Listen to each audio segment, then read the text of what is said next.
"Don't call me Mom." She said it softly, a clean cut through the table's hush, precise as the line of light slipping under the kitchen door.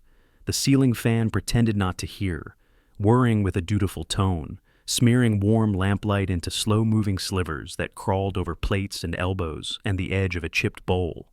Outside, monsoon twilight pressed against the window screens, blue and heavy, until the gauze curtains breathed like a sleeping animal. The room smelled of wet earth wafting up from the courtyard jasmine, of cloves cooling in a brass bowl near the stove, of cardamom pods that had surrendered their perfume to the evening tea.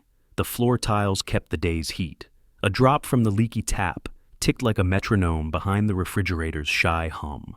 Thunder stitched itself to the distant whine of scooters, and somewhere in the building, an aroma of burnt sugar swirled past like a caution. "Use my name," she added, her voice low and smooth, and the spoon she held rested exactly at the rim of her bowl, like a miniature gavel. The clink it made, just a nudge, rang with the finality of a period no one dared cross. My son watched condensation gather in a patient halo around his glass, his collar slightly wilted, his throat flexing and then refusing to swallow. He didn't move for the chutney. He didn't blink, or if he did, the fan shadows swallowed the small admission. The pearls at her ears caught the yellow light and threw it back in clean white pinpricks, two small moons that didn't care about tides. A linen runner, proud even in its frayed edge, lay straight as a held breath between us.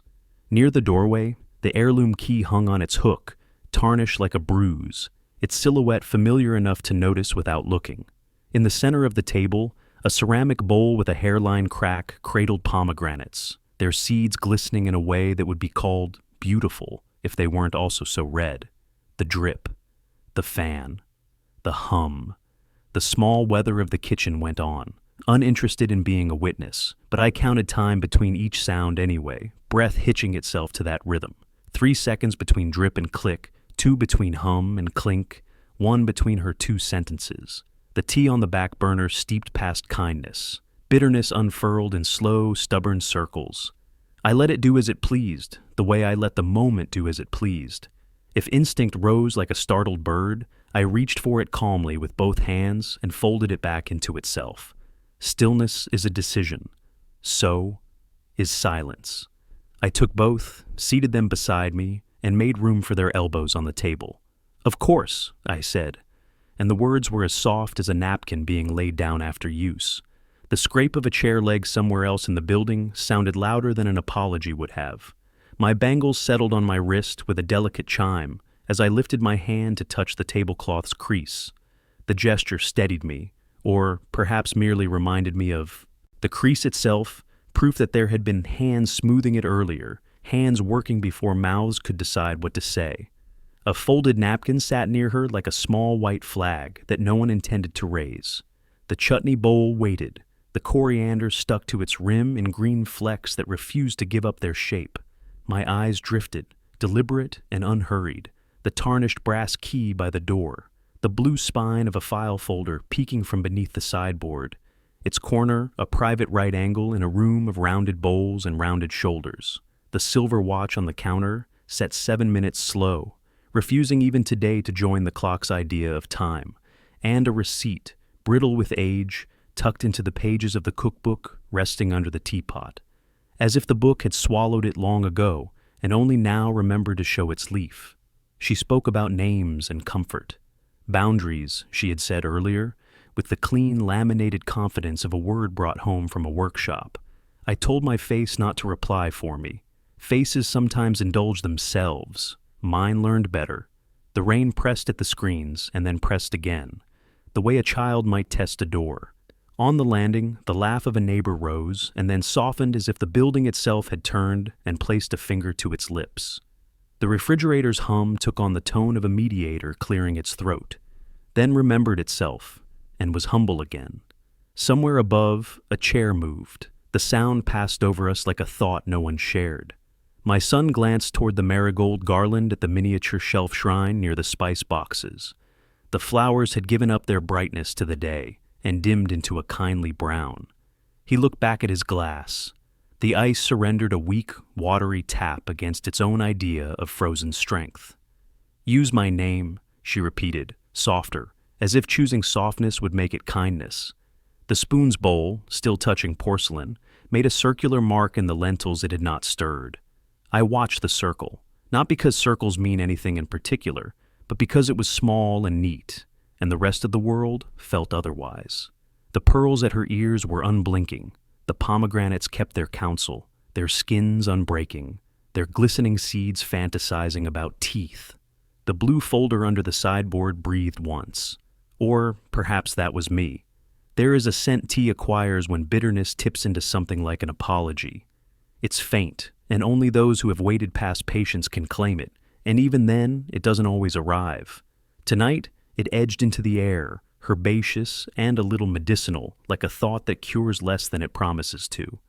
I did not turn the gas off yet. The flame licked under the kettle with industrious small noises, the noises of work that nobody sees. The cloves in the brass bowl were glossy, almost black, their nail-shaped bodies pressed together like conspirators. My bangles cooled, heat left them and settled into the tiles, and the tiles considered whether to return it. In the corner by the window, the plant found the evening agreeable. A bead of water held itself at the tip of a leaf until gravity seduced it, and then not betrayal, reminded it of the rules. It fell on its own. The ceiling fan stuttered, a small click like a tongue against a tooth. The light-painted stripes over the wall where the fan's blades crossed, shadow propellers turning and turning, going nowhere and making the room look like it was breathing through gills. On the wall near the doorway, the key's shadow doubled, then halved again as the fan's slivers ran over it. "I didn't mean to offend," she said, a courtesy anyone could purchase with the correct tone. "Boundaries keep everyone comfortable." She smiled, but her smile had already chosen someone else to believe it. My son's collar surrendered another small wrinkle, as if to bow away from the moment. I looked at the table runner, the thin fray at its end spreading a little like a pale river delta. Somewhere in that, my hand found the habit of smoothing, palm tracing the weave, like reading Braille in a language only the cloth remembers. "Comfort is earned," I might have said if the night were a different night. "And names are not doors to be shut." I did not. The words went to the place inside me where unsaid things line up and become useful later. The spoon in her hand resumed its role as a thing that feeds and not a thing that declares. She lowered it and didn't look at it. My son inhaled as if to gather a sentence and then found his lungs full of steam instead. Rain softened for a moment, the way rain does when it leans in to listen. The blue file, only its edge visible, a sliver of color as discreet as hidden ink. I could see the slight warp where papers had been pushed in without anger and without haste. It had lived there long enough to become furniture, and that is the trick with certain truths. Leave them close enough to touch, out in the open, and they vanish into the room. The silver watch nudged the minute hand along its stubborn, slow beat, 7 minutes late to every generous conclusion. It had been my habit to set it that way, to arrive after temper and before regret. It ticked now with an unusual confidence, almost as if it were in on a joke someone else failed to join. "Shall I pour?" I asked no one. The kettle's handle had warmed to the exact point of discomfort that can be held if dignity stays. I took it anyway. Steam rose and fogged the bottom rim of my spectacles. The world smeared for a breath, and I waited for it to come back into form. For the slightest second, there were only shapes. The pearls, the glass, the marigolds, the dark of the key, rearranging themselves according to rules older than voice.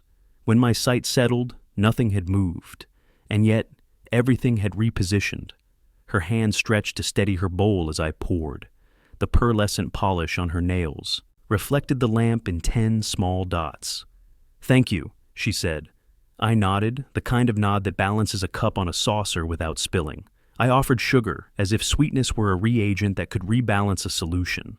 No one asked for it, the tea was honest, and honesty and sugar do not always keep one another company.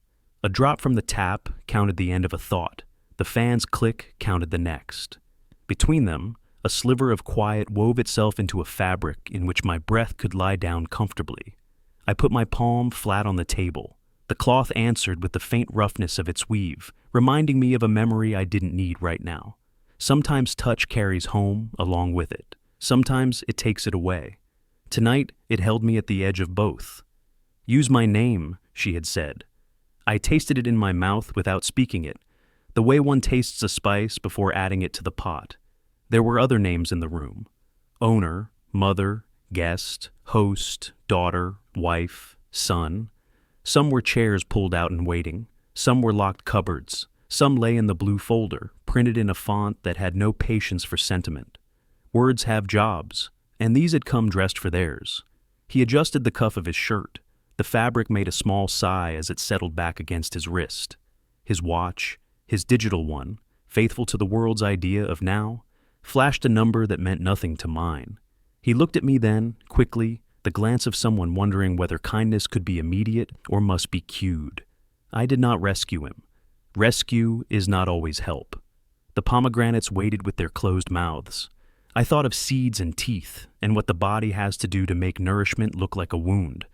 "Of course," I repeated, letting the words be simple and leave no residue. The refrigerator sighed, relieved to have a line it could agree with. Outside, a scooter's horn solved a problem only it understood. The key by the door watched. Keys do not look at family politics, they look at locks.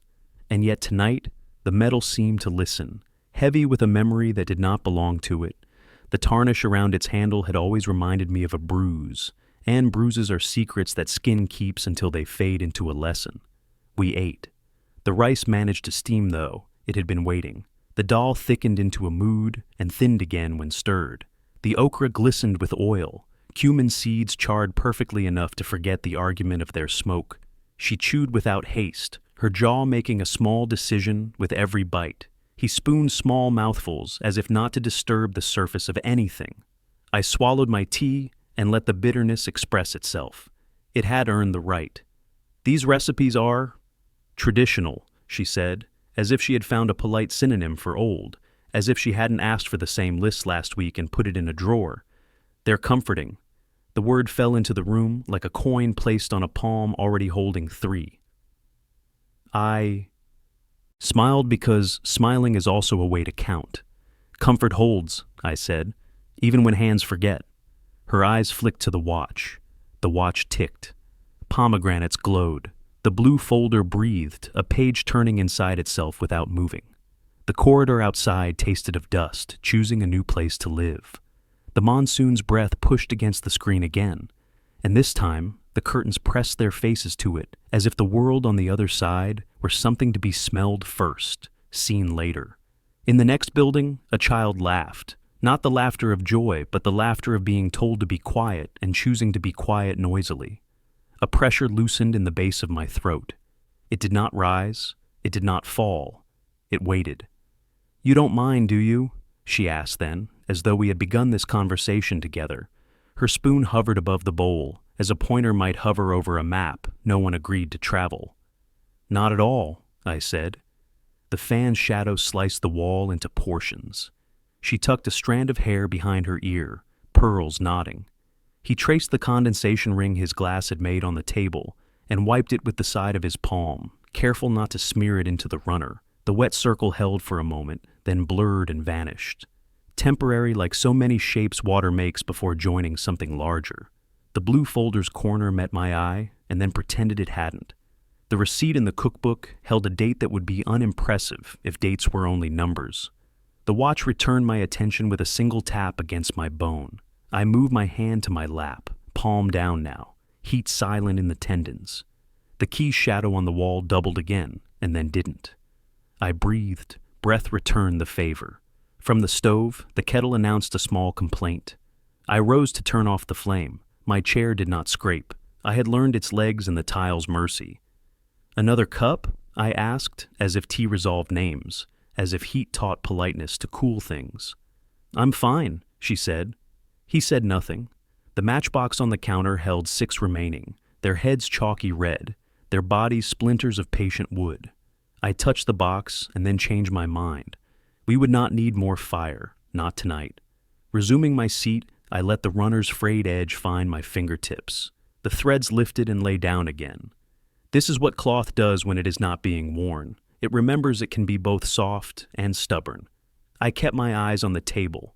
The marigolds at the shrine blurred in the corner of my sight. orange and brown, becoming the same kindness in dim light. Above, thunder reconsidered how loudly to be thunder. It chose a whisper. She set her spoon down. The ring it made against porcelain sounded final, only because we needed something to conclude. I hope this doesn't make things strained, she said, a word like a tight thread between two nails. We're all adjusting. I nodded a version of agreement that could push a boat without tipping it. Adjustment makes room, I said. When done with care. She reached for her water. The glass tapped the table's wood twice, once gently, once asking to be remembered. He folded his napkin carefully, corners aligned, the gesture of someone who could not align what mattered. It's just simpler, he offered, placing the napkin near his empty plate with reverence it had not earned. Less confusing. Names are simple, I said, not unkindly. What they are asked to carry is not. The fan agreed with a click. The refrigerator withheld judgment. Outside, a scooter splashed through a shallow lake that had invented itself at the curb. The sound of water forgotten by the sky returning to the earth was a relief to someone I used to be. We sat in the wake of the small declaration, letting tiny things reclaim their importance. Oil clung to okra seeds in a formation that looked like the constellation I will always confuse. A grain of rice clung to the edge of my spoon, stubborn and perfect. The table runner's loose threads formed a soft, purposeless knot at the overlap of wood and cloth. The key's shadow waited. The watch smoothed the seconds the way a hand smooths hair. The blue folder, no, not yet. Shall I clear? I asked. She reached for her plate at the same time, our hands pausing in mutual distance. Please, she said, let me. I let her. The plates chimed lightly as they touched, porcelain trading greetings. In the sink, water kept its single-syllable conversation with the basin. Soap introduced itself politely. The tap's drip continued its count, an indifferent accountant that trusts only totals. From the sideboard, I retrieved the cold jug and filled 3 glasses. The water tasted faintly of metal, the way all water does after long days of rain. It will pass, I said, meaning the flavor and nothing else. She nodded in the way people nod when they accept a comfort they didn't request and don't require. He drank too quickly and coughed into his fist, the sound trying to be hidden and failing. Slowly, I murmured. He slowed. A lesson at last. The cookbook's spine cracked in a familiar way when I shifted it to make room for the jug. A slip of paper, age-browned at its edges, nudged forward by a millimeter. I pressed it back with a fingertip. The paper sighed, a sound that did not exist, but that I heard anyway. The watch advanced, 7 minutes behind an entire life. I turned it face down for a moment, felt the metal cool the wood, and turned it back. It does no good to hide a thing that keeps time. Dessert? I asked into the room, knowing the answer. No, she said, a small smile that apologized to Sugar on Sugar's behalf. He looked at the pomegranates as if their work were already assigned. Later, he offered, but the word had no choreography to follow. Later, I agreed. The fruit would wait. It had learned how. We ended our attempt at dinner, plates washed, wiped, arranged. Cutlery returned to its shallow drawer with a map only my hands can read. Lights dimmed a degree. The rain, deciding it had performed enough, retreated into far roofs. The corridor's laughter ceased, replaced by the baritone of a television narrating someone else's certainty.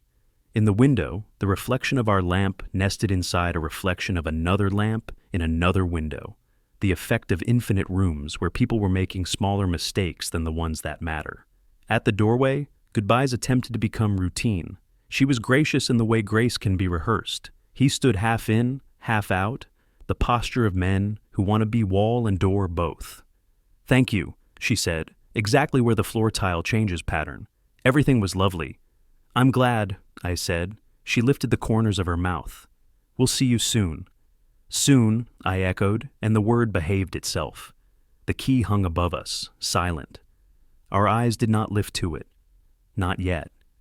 She stepped into the corridor's damp coolness, pearls steady, sandals considering each tile's different idea of being level. He followed.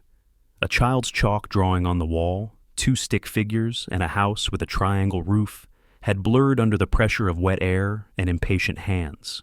The stick figures were still holding hands. The house had lost its chimney. The corridor light flickered once, remained on, and forgave itself. At the threshold, she turned back. "I hope you understand," she said, as if handing me the responsibility for her comfort and calling it shared. The word hope balanced itself on the ridges of my knuckles for a second. "I do," I said, and meant the mathematics of understanding, not its invitation. "Good night." "Good night," she echoed, and the stairwell swallowed their steps with a cloth chewed long ago into silence. When the door closed, the room exhaled in one gentle, indecorous gust. Air moved where it had been waiting. The fan, relieved, committed to its whir with new sincerity. I rested my back against the door, a moment longer than memory would ever confess. In the kitchen, the kettle, now off, cooled with tiny clicks that sounded like gratitude choosing to be quiet. The marigolds looked like wounded suns. The pomegranates watched me. I crossed to the sideboard and knelt.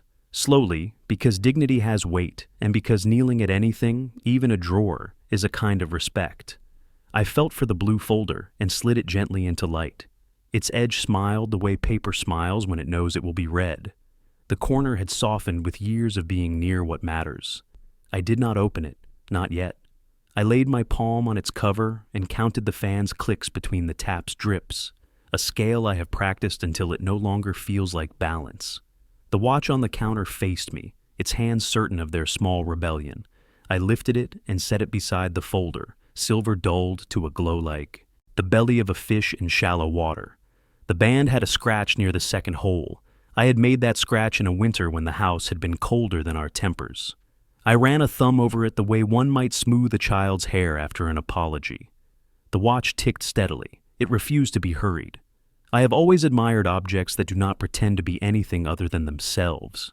I stood and rehung the key on its hook, not because it had moved, but because the action pulled a line through the evening and tied it to something metal.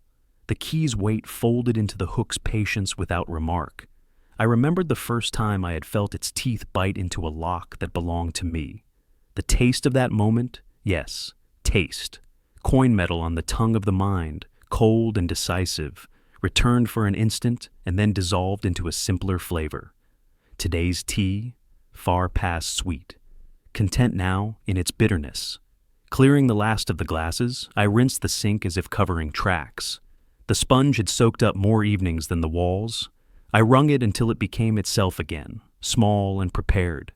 The towel on the handle of the oven door was damp where hands had found it. I turned it and let the dry side wait at the ready. These gestures, these rituals of ending, belonged to no one and everyone. They steadied the table legs under conversations that would prefer to tip. I poured a small measure of the amber I keep in a square bottle with, shoulders broader than my own. The whiskey breathed its quiet medicine, vanilla edges, a whisper of smoke, into the air above the glass. I did not drink it yet. I just watched the way light took residence in it, how a rectangle of lamplight rested in its body like a secret it was happy to show. The glass felt cool, honest. I set it near the folder. Not everything near a thing changes that thing. Sometimes proximity is only a courtesy. I sat again, this time at the seat that faces the window, so the city could look back at me while I looked at it. The rain had thinned to a memory the leaves carried. The courtyard jasmine had shaken droplets off its shoulders and was already rehearsing tomorrow's perfume. Somewhere, a bike chain complained in an argument that would be won by oil. The corridor light kept its vow. The key kept its silence. The watch kept its stubbornness. The folder kept its time. Names, I thought. The frankness of them and the work they are told to do. The first time he had said "ma" with his mouth full of rice and the eroded consonant riding his breath like a small bird. The second time he had said "ma" as an accusation when he was 12 and believed the world to be a negotiable thing. The last time he had said "mom," practicing someone else's habit, external polish on a domestic bowl. "Use my name," she said tonight, offering me her chosen syllables and taking away the one that had covered me like weather. Weather changes. Houses remember. I took a single sip of whiskey. It moved across my tongue like a small boat that knows its waters. No drama, all intention. Heat unrolled in a ribbon and then lay down in the sternum like a cat willing to forgive. The sip asked nothing further of me. I obliged. On the wall, the fan's shadow blades turned and turned, each slice of darkness a reminder that even light can be portioned. I listened to the apartment breathe. Old buildings exhale in sentences, a pop in the wood, a creak in the paint, a sigh under the window frame. Tonight, every sentence ended with a period. There were no questions that needed answering. When I finally touched the folder's edge, I did so with 2 fingers, as if music might leak out through the paper if I weren't careful. I drew it toward me an inch, then another. The chair accepted my weight as if it had been waiting for exactly this shift. I stopped before I reached the latch. Timing has its own appetite. I prefer to feed it when it's hungry, not when I am. The watch agreed, offering one audible tick that leapt out of its usual murmur and then returned to obedience. "Don't call me Mom," she had said. The words rested now like stones at the edge of a pond, ready to be stepped on carefully if one wished to cross without getting wet. There is a difference between insult and information. The first seeks an audience, the second makes you an instrument. I considered which I had been tonight and decided the decision could wait. The key glanced at me, or I imagined it did. Metal prefers facts.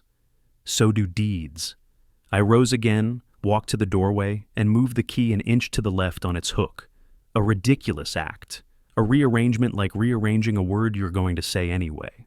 But the new angle let the light catch the tiny engraved initials I usually forget to notice. They shone out from under the tarnish like an answer already polite. I smiled at the initials the way one smiles at handwriting, that remains steady even when the hand has learned to shake. Behind me, the pomegranates dared me with their quiet. I lifted one, waited. It leaned into my palm as if remembering all the hands that had done this before. I reached for the knife, and then did not. The fruit returned to its bowl without argument. Not everything that can be opened should be opened tonight. The watch ticked and forgave me the thought. I wiped the table once more, not because it was dirty, but because clean is a decision too. The cloth left a damp trail that evaporated in the time it took for me to look at it and then look away and look back. The runner's frayed edge lifted a single filament and laid it down like a hair tucked behind an ear. Outside, a car door shut with an authority I envied for its simplicity. I suddenly loved the glass for being glass, the wood for being wood, the brass for being brass. Everything that did not pretend comforted me. At the window, the city had washed its face. Streetlights puddled their own light and lost track of their edges. The jasmine's leaves, lacquered in droplets, reflected small, faithful moons. A moth tested the screen with the patience of monks and gave up, or found another doctrine to serve. A dog barked once, twice, remembering and then forgetting why. The air had the coolness of wet stone. I invited my breath to be a better guest than I had been asked to be. When the knock came, soft, 2 gentle taps, rehearsed to be unthreatening, I did not startle. The door absorbed the sound and returned it to me as a suggestion. I set the glass down, placed my hand over the folder as a reflex my bones had invented, and waited 1 heartbeat longer than politeness requires. Then I opened the door. He stood in the corridor's mild damp, shoulders softer without her pearls to frame him. His shirt had creased in new places since leaving the table. He did not meet my eyes first. He looked past me into the apartment, the way a boy looks into a classroom to see if the teacher is in a good mood. "Ma," he began, and then swallowed the rest, the sound catching on the knife of that syllable. "Sorry," he tried again, and the word sounded like a coin too cold to hold. "Water?" I offered, turning the habit into an absolution. He shook his head, instantly regretted it, and nodded instead, the choreography of someone at war with yes and no. I poured. He drank. Silence bloomed, then chose a comfortable corner and sat. He looked at my wrist, the watch, and then at the key, and then finally at me. This is the order in which men learn the room they are in. "She didn't mean," he began, and I raised a hand before he could do her the favor she had not asked him to do. "You don't need to translate," I said. "She speaks well." His mouth opened and closed around a sentence that was not ready to be said. He looked at the pomegranates as if they could supply a metaphor. They refused. I spared him. "Get home safely," I said, and the words dressed themselves in the shawl that had warmed me in colder years. He placed the empty glass carefully on the counter. aligning it with an imaginary line someone had sketched there once, and that only careful people can still see. "Good night," he whispered, the words choosing humility the way rain chooses roofs. I nodded. He stepped back into the corridor, still half boy, half husband, all hunger. He did not look at the key. He did not look at the folder. He did not see that the runner's frayed thread had finally, tonight, made a knot. When the door clicked shut again, the room returned to itself in a single breath. I locked it. The key turned without drama, without commentary. Metal recognized metal. The watch ticked. The folder waited. The whiskey warmed its circle on the wood. I sat, not because I was tired, but because sitting is the posture of considering, and considering is the verb I most trust after rain. "Don't call me Mom," the room repeated, in a voice made of fan and drip and hum. I listened to the syllables like a tailor listens to cloth before cutting. Where does it give? Where will it fray? Where does it hold its shape even when tugged? I have learned to make garments that outlive the fashions forced upon them. I have learned to fold without hiding, and to smooth without erasing. There is art in both. There is justice in neither. I reached for the folder and brought it close, my fingers not trembling, my breath a soft metronome under the house's music. I did not open it, not yet. I placed the watch on top of it, face up, 7 minutes out of step and exactly on time. I placed the key beside them, its bruised tarnish still hiding the shine that knows how to wait. I cradled the whiskey in my palm without lifting it. There are names for this tableau: evidence, patience, preparation. I chose none and all. The night settled in, pleased with its arrangement. The city forgot to argue with itself for a few minutes. The jasmine released a last breath. The fan did its tireless imitation of wind. Distant thunder rehearsed for a performance it might never give. I lowered my gaze to the key, then to the blue folder's hidden edge beneath the watch. The room exhaled first. "Of course," I said into the gentleness, letting the phrase close like a door softly. Then I smiled, small, private, unfilmable. They had no idea what was coming. The drip from tonight's tap became another drip in my head. Older, slower, from a pipe that never conceded defeat, even when wrapped in rag and tied with hope. The fan's blade above me softened into the broom I used to sweep a one-room flat where the dust knew me by name. The smell of rain outside folded into the memory of damp uniforms strung on a line beside the stove, steam lifting from cloth like tired breath, like mornings that refused to end. In that old kitchen, the walls sweated in July, and in December, the floor held the cold like a grudge. I learned to measure days by the sounds of water arguing with metal, of bristles skimming cement, of a cloth surrendering its wetness to heat that never arrived fast enough. Sight, sound, touch, smell, taste. Those senses were my ledger, every entry paid in coins of patience and grit. The kettle's thin whistle from tonight found its echo there, 20 years younger, and the room shifted, allowing the past to sit down where the present had warmed the chair. Lantern light had a shape that electricity does not understand. It poured in a thin cone from the wick's trembling crown and made islands of brightness on the table, on the needle, on the line where thread entered cotton and tugged a seam into obedience. Nights bled into later nights, and I stitched blouses by that thin halo until the thread felt like a vein connecting hand to garment, garment to rent, rent to mourning. My palms cracked in narrow crescents, soap carving its way into the lifelines and settling like frost. The salve smelled of camphor and compromise. I rubbed it in and refused its suggestion to rest coins gathered into little envelopes labeled in my hand. Fees, rent, groceries, medicine, the smallest one marked sweets. Rice could be stretched by water, wheat could be thinned by air, milk could be made to perform. My stomach learned when to talk and when to practice silence. On certain nights I sat with a glass of salted water, pretending it was soup, and laughed at myself for the glamour of it. In that room, tenderness had to invent itself out of scraps. On his 5th birthday, I made a wick from fibers gathered off the end of a mop and poured a spoon of ghee saved across months into a steel bowl. The flame crowned itself politely and gave us enough light to sing. The cake was jaggery sweetened roti, folded with cardamom and self-congratulation. I cut it into 4 pieces as if guests had come and couldn't stay. He clapped as if clapping could hire time, his little palms making the exact sound I needed, proof that the day had been worth the threading. On monsoon afternoons, I showed him how to fly a paper kite patched with margins torn from school notebooks, the blue lines turning into highway borders for wind. The string bit into my fingers and then reminded me of stitches. I held anyway. He fell asleep often with a book open, face against the page as though absorbing knowledge by osmosis, and I counted his breaths like rosary beads to keep myself from counting bills instead.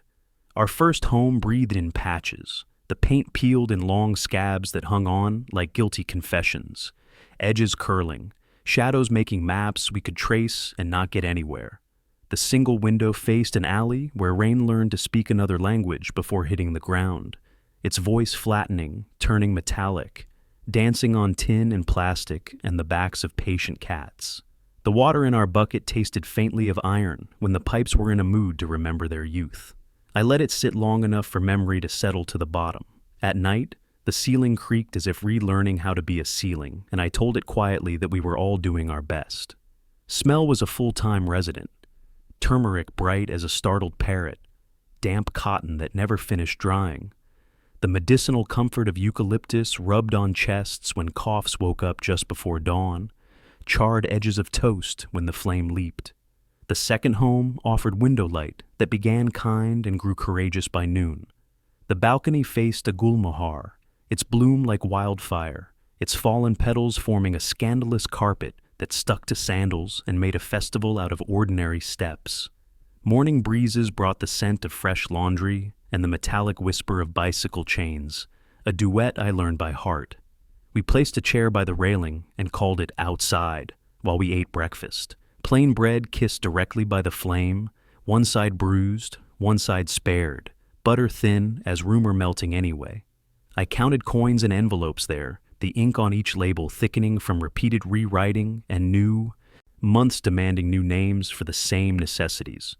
The Gulmohar taught me extravagance without possession. It bloomed and let go, bloomed and let go. No ledger, no receipt, just the steady arithmetic of seasons. By the third home, walls smelled of fresh plaster and Triumph's shy cousin, relief. Footsteps echoed for a month before furniture learned the rooms, before carpets taught sound how to soften. The windows framed the neighbor's hibiscus and a slice of sky that rarely lied. In the kitchen, the first curry simmered with a confidence borrowed from recipes scribbled between errands. The cumin seeds spluttered like rain on tin rooftops. Mustard seeds whooped into a dance that stained oil with a constellation of black, and tomatoes surrendered with a hiss that was joy. Steam fogged the cheap steel tumblers and left a cloud shaped like the exhale of someone who has finally sat down after standing too long. The floor was warm in late afternoon, holding sunlight in squares arranged by the window grills like neat permissions. I walked those bright squares as if they would remember my feet when I left the room. Food carried our years for us. Pickle jars crowded the shelf, their mangoes suspended in chili, fenugreek, mustard oil, each piece a small sun pickled into permanence, sharp enough to make eyes water and lips find their youth again. The hiss of chapati meeting the tawa, puffing its pride, collapsing into humility. The first tear on the rim of a pan when onions released their sweetness and swore they hadn't meant to cry. Jaggery shaved off a block with a knife too large for my hand, the shavings sticking like brown snowflakes to my nails and my plans. Tea was the daily confession. Ginger pounded into surrender, cardamom crushed, milk brought to a near boil and then spared, the clink of spoon against glass saying, "We know." On certain storm evenings, I fried pakoras in oil that forgave repetition, the batter catching rain on the balcony air and turning it into a sound like applause. Money threaded through everything like the invisible line that keeps a kite from becoming a cloud.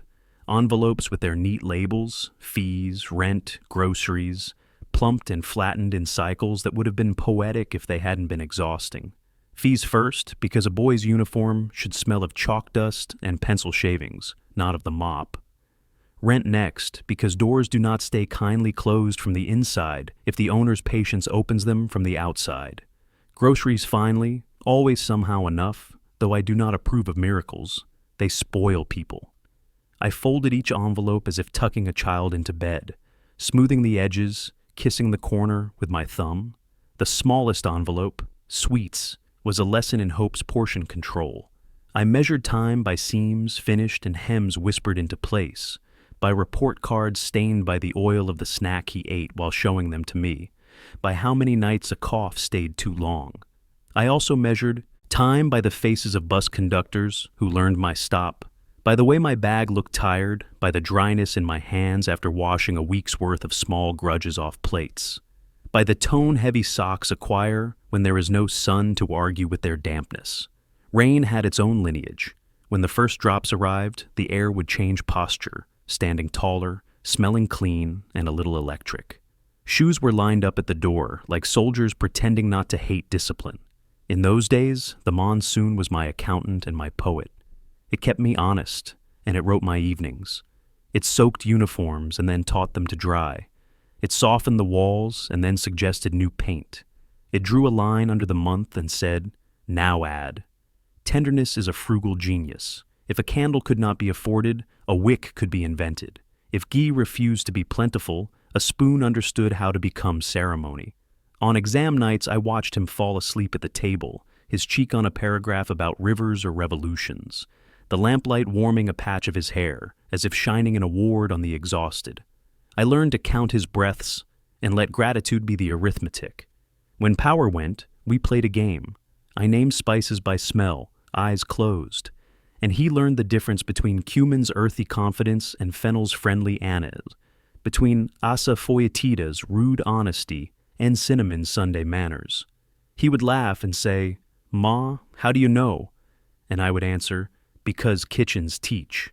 One spring, I patched his kite with notebook margins, the glue stinking of childhood promises. On the roof, the city opened like a patient. Wires crisscrossed the sky like diagnoses. He ran, the spool rolling out thread with a whir that bit at my fingers when I held the line. The wind had been waiting, and the kite leapt as if it had been practicing in a drawer. For one bright, forgiving hour, the string between us sang, and in that same sky, a crow harassed a hawk with audacity. A lesson I would remember later, about noise having energy that dignity can outlast. Years passed, as they are paid to do. He grew taller than the doorframe, which learned to forgive its pencil marks. He grew into the habit of finishing the last of the milk and inventing guilt in the act of putting the empty packet back. He grew into not hearing his name on the first call and only half turning on the second. He grew into a man, and I grew into a mother who pretended not to miss a boy. We moved again, this time into a place where footsteps were softened by rugs with patterns too loud for my taste but kind to sound. The Gulmohar's red became neighbor to new green. Hibiscus woke early and flirted shamelessly with the sunlight. News arrived the way news arrives, as if it had always been there.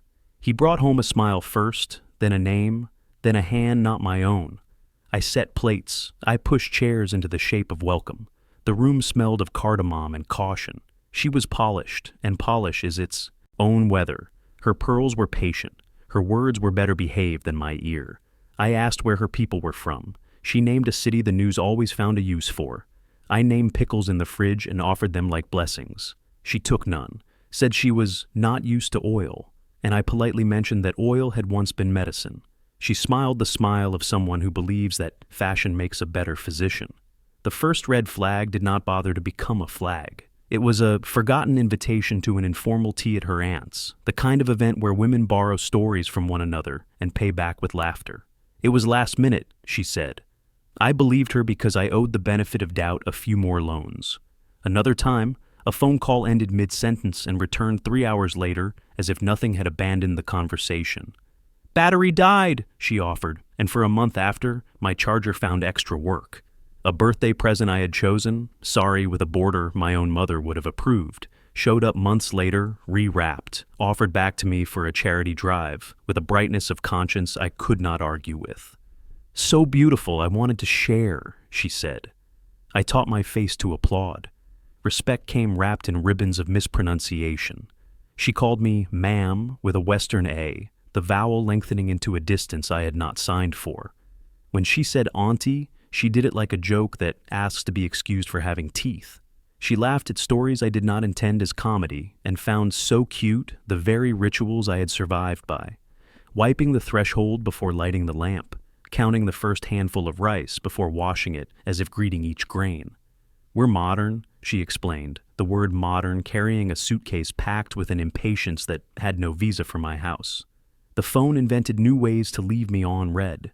She asked for recipes and then sent photos of store-bought versions that looked like movies about food. The shawl I lent her on a late cold evening never found its way back. It appeared on her in a photograph 3 weeks later, styled with a phrase for the caption that meant "old world charm," as if I were a postcard. Gratitude thinned from a thank you, spoken with both hands, to a nod delivered like a receipt. When boundaries arrived in her vocabulary, they wore boots. "We need boundaries," she said one afternoon, moving a chair back from the table just enough to prove the concept. At a family lunch in their new apartment, a photograph of mine, him at 8, flower on his cheek, an expression that believed sugar could undo sorrow, had been placed face down to protect the glass. It never lifted again while I was in the room. Her living room diffuser exhaled citrus and eucalyptus.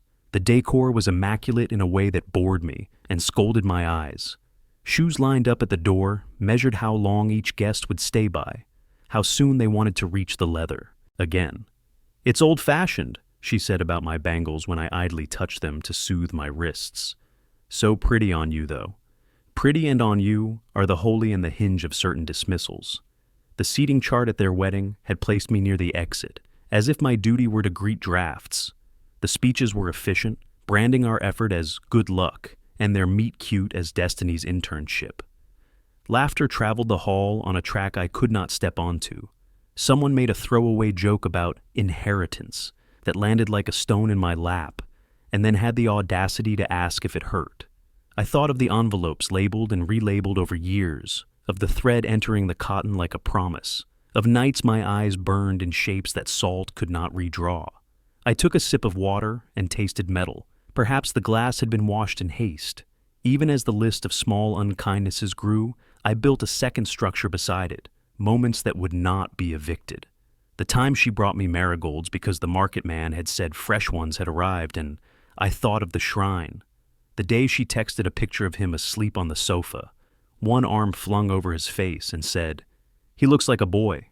The evening she insisted on washing dishes over my protest and then did a careful job, aligning plates like quiet planets to dry. I am not an accountant of wounds only. I also carry credits. But arithmetic does not argue.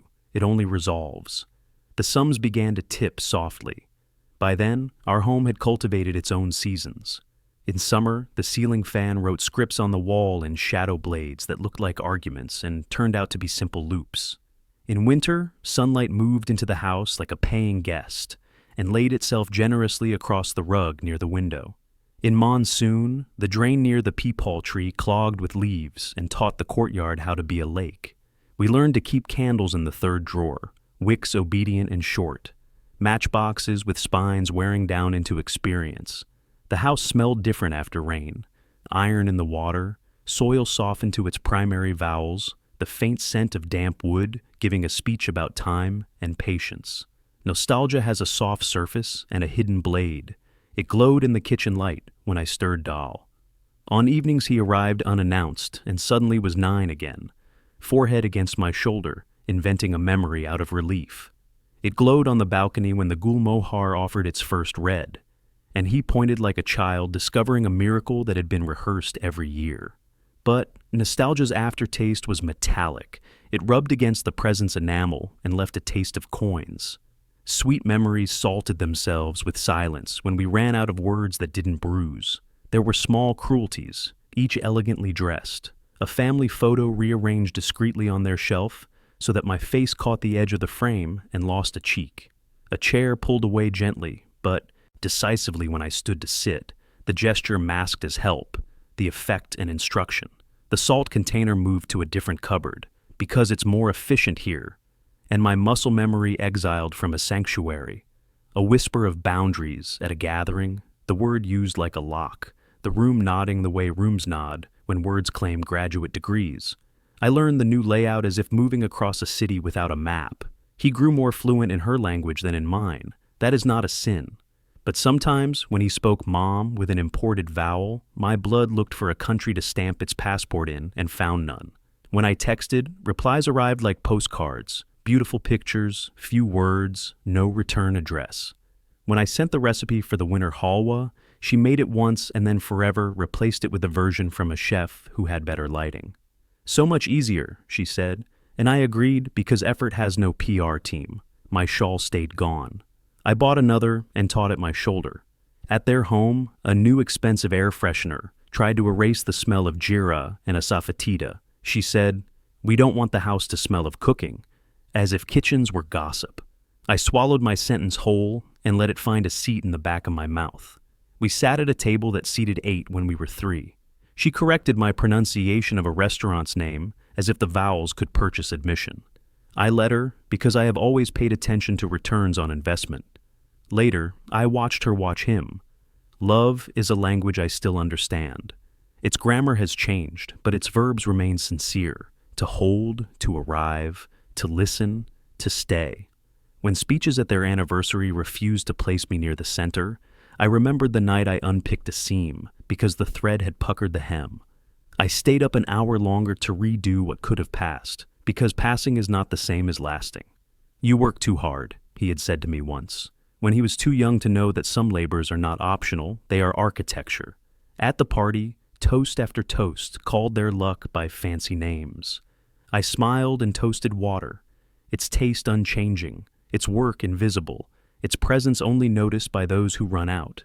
When a joke about inheritance dropped like a pebble into a pond and looked at me to see how many ripples I could generate, I left the pebble where it landed. I was busy counting chairs and exits. I do not answer questions that are not asked sincerely. My silence cooled the air around me, just enough to make the perspiration on my neck retract and be remembered as dew. Tiny rebellions are furniture you can sit on when your legs are tired. One afternoon, she came by alone. The sky in the east was arguing with itself. In the west, a brightness made promises no one had authorized. She held out a box of sweets with a brand name that had learned to pronounce itself by the time it reached this city. "Thought I'd stop by," she said, and we both apologized for the formality of that sentence. We ate one piece each. The silver leaf on mine stuck to my lip and refused to admit defeat. I wiped it off with the back of my hand and felt thoroughly ridiculous and completely alive. She looked around and said, "You keep things so simple." I took the word and patted it. It purred. In that moment, I almost told her about the night I stitched 14 blouses to make rent, my fingers burning and my eyes chewing on the dark edges of the room. About how I fell asleep at the table and woke to find the lantern had gone out on its own, decent and tired. About the time I sold my only gold bangle, narrow as a promise, to pay fees that a man in an office accepted with less grace than my son had once accepted a biscuit. I almost told her about the monsoon that crept in under the door and taught me to mop in rhythm with thunder, about the way the kitchen smelled like a hospital when all of us were sick, and I boiled turmeric and pepper and faith together and made us drink. But almost is the correct portion some days. I poured her tea and put a biscuit on her saucer, and we practiced a conversation about nothing that changed everything. As months became a ledger of small oppositions, tenderness did not retire. It adapted. I left food in containers labeled with the day, because evidence helps when feelings refuse to testify. I kept an extra shawl in the cupboard near the door, so that when evenings turned and she forgot warmth, my hand could produce the exact fabric of relief without searching. I saved the marigold petals that fell on the shrine and pressed them between pages of the cookbook. Their crisp bodies kept the color of gratitude even when the scent left. These small museums of feeling prevented my heart from turning into an archive of wrongs. The sun whose breath I had counted learned to count me in a new way. Holidays, obligations, phone calls purchased on sale. When he laughed, it was still the laugh that moved furniture inside my chest. When he was impatient, it was the impatience I had taught him by example, the hurry to get to work, to complete, to not be found wanting. If there is a mirror, it is not always merciful. He visited on Sundays. He left at reasonable times. On the days he stayed a little longer and dozed on my sofa, I kept house sounds quiet. The spoon gentled against the pan, the cupboard closed as if its doors were made of sleeping animals. Love is also sound design. A year slipped a hand into the pocket of the next. They bought an apartment I knew too intimately to call theirs. I recognized the kitchen tiles in a listing, the way one recognizes a scar from childhood. My name lived in the files not meant for display. I learned to be content with quiet addresses. She learned to decorate in magazines. He learned to weigh a room before speaking, and then forgot to remember me when he set the scale down. We learned to occupy seasons as separate teams playing the same. Weather Rain rehearsed forgiveness over and over. On the day the drain clogged near the peepaw tree, he called me to ask where the broom was kept, as if brooms were migratory. I told him, and he laughed at himself, and for an hour the world was the age at which people ask for things, as if they could not find them, because they were too busy being happy. On a different day she sent a text. Chai? It was a single cup poured for me. The milk boiled vigorously the way I had taught him to tame monsoon chill. It tasted like a truce that knew it was temporary and still sat down to finish its biscuit. There were acts of pettiness that dressed themselves as wit. We're so busy these days. It's crazy, said like a badge that guarantees admission. There were acts of grace that refused to make an announcement. A small parcel of lattice on my doorstep, still warm, with no note. The smell told me enough. There were words that didn't need to be said, and were said anyway. Sharp enough at the edges to nick skin, soft enough in the middle to be called harmless. I learned to accept the cut and ignore the apology sewn to it like a decorative border. At a family gathering where the saris spoke to each other in rustles and the men competed in the length of their anecdotes, a cousin asked if I felt left out of the new modern world. A little, I said, thinking of the runner's frayed edge on my table at home, the way a single thread can be both present and ignored. But I like the old roads. They remember where they've been. The cousin laughed in polite confusion. She did not ask me to explain. Some maps are not print-ready. Evenings drew a veil over everything, and in that softened light, the house felt merciful. I wiped counters as if convincing them that clean was a promise I would keep again tomorrow. I set the key back on its hook and polished it not to shine it, but to feel the weight of exactly what I could lift. I turned the watch in my palm and let its 7-minute rebellion sit beside my own, not as conspiracy, but as camaraderie. Objects have loyalties when treated with dignity. The blue folder dozed under the sideboard like a cat that can wake instantly, claws sheathed until necessity, patience purring. Nostalgia's soft glow laced itself with sorrow's metallic aftertaste. Each time I passed the schoolbook shelf we never emptied, the corner where he learned to tie his laces, the notch in the doorframe where pencil marks rose like a tide, and then stopped at a final, adult high-water line.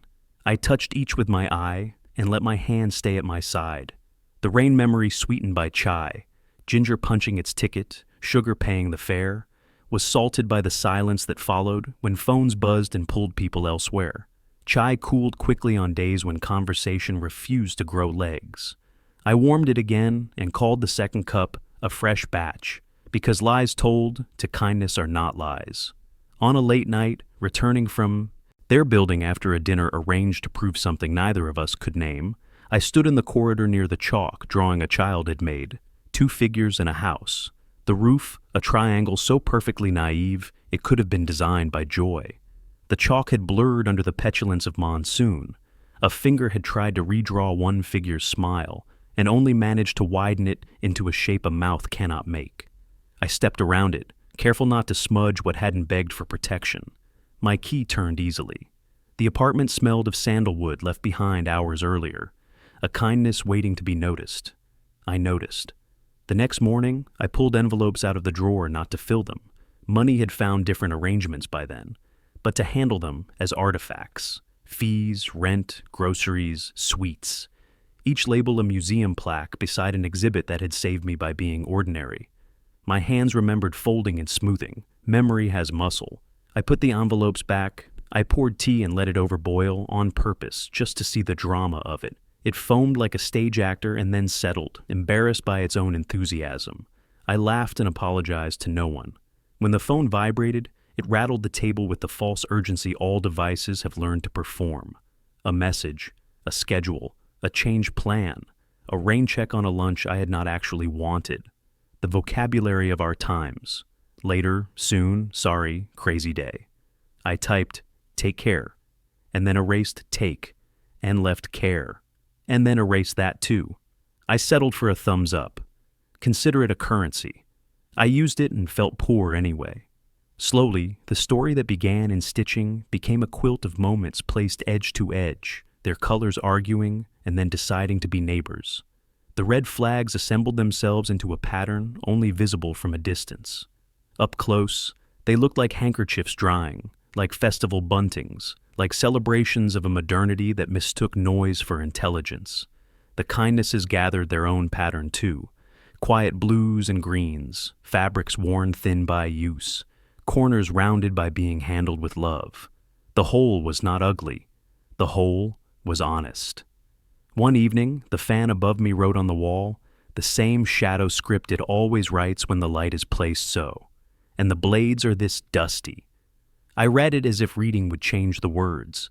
The smell of rain crawled in from under the window, dung and stone and leaf and storm.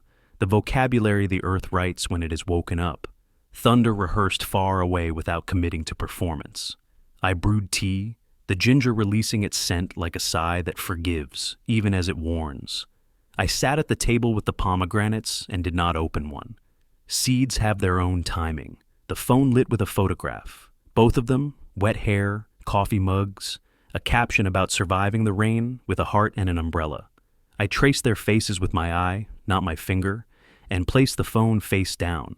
The watch ticked its issy at 7-minute separation, like a stubborn teacher. The key gleamed at the edges where tarnish had yielded to cloth, initials shy beneath age. The blue folder, still under the sideboard, whispered the way paper does when a room is quiet, not actual sound, just the memory of rustle. I did not touch it.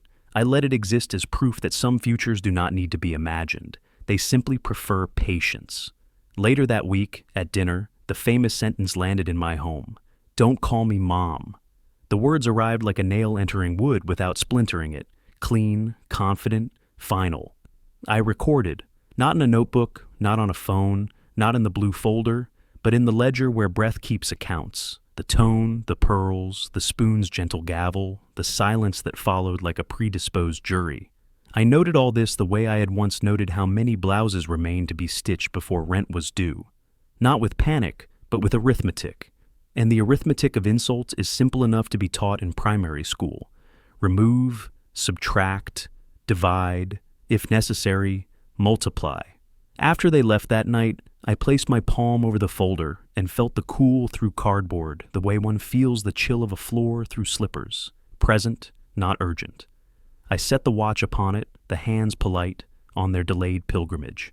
I hung the key back on its hook, its weight exactly what I could carry, no more, no less.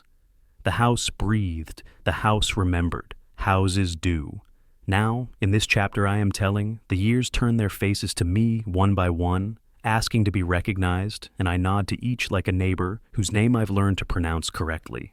The drip of that old leak, the broom's arc, the damp uniform's stubbornness, the lantern's minor faith, the envelopes, the cumin's small fireworks, the kite string cutting into joy, the Gulmahar's shameless red, the apartment that echoed until we taught it. Our footsteps, the first curry blooming in oil, the pickle jars guarding their summers, the shawl that left, and the shawl that replaced it, the gifts that were given to charity in my presence, the charity I did not call charity when I gave it, the pears, the spoons, the glasses, the words softened at the edges and sharpened at the center. All of it a film spooling in slow motion, grainy and precise, cut together by a patient editor who disliked melodrama but adored truth. I think of the night I stayed up to finish a blouse because the measurements were unkind to the woman who had to wear it. I altered the cloth, not the woman. I think of the day he missed his bus, and I walked with him until the second stop. The sun not cruel yet, our shadows the same length, his hand not in mine, but near enough to be summoned. I think of the phone that rang at 2 a.m., with a fever that needed onions and socks and prayer in the air. We did both, and slept 1 hour that mattered as much as 8. I think of the time I went to a temple that calls itself old, placed a coin in the hundi and asked for nothing because I was tired of being granted the wrong thing. The rain edges the window screen tonight and sounds like a child in another room turning pages. I open the cupboard and touch the pickle jar, the way one touches a book you've read too many times and still keeps your heart. The oil has grown serious with age, the chilies sagging into riddles. I smell it and learn again that memory can sting kindly. On the counter, the whiskey in the square bottle waits for a night I permit it. I am not in the habit of being permitted by anything. I pass it, feel its warmth from another evening, and nod. There is a time to drink, and there is a time to let the glass teach patience by existing. My phone blinks. A message from her. A link to an article about healthy boundaries.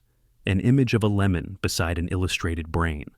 I study it as if it were a relic from a civilization that survived itself. I type, "Thank you," and I mean it, because even the wrong lesson confirms the syllabus. Another message bubbles, this time from him. "Home," I answer with a heart. There are modern hieroglyphs I can write with accuracy. He replies, "Night." I turn the phone face down. The face of some things does not need to look at me while I remember how to be my own. Softly, I open the lower cabinet where the folder sleeps. I do not bring it out. I do not read. I place my hand against the wood and let the grain speak in its tongue of long patience, slow growth, rings counting seasons with a pride that does not require applause. The cabinet door knows my fingers the way my name knows my mouth. Behind the door, paper waits. The ink is calm as winter water. I close the door.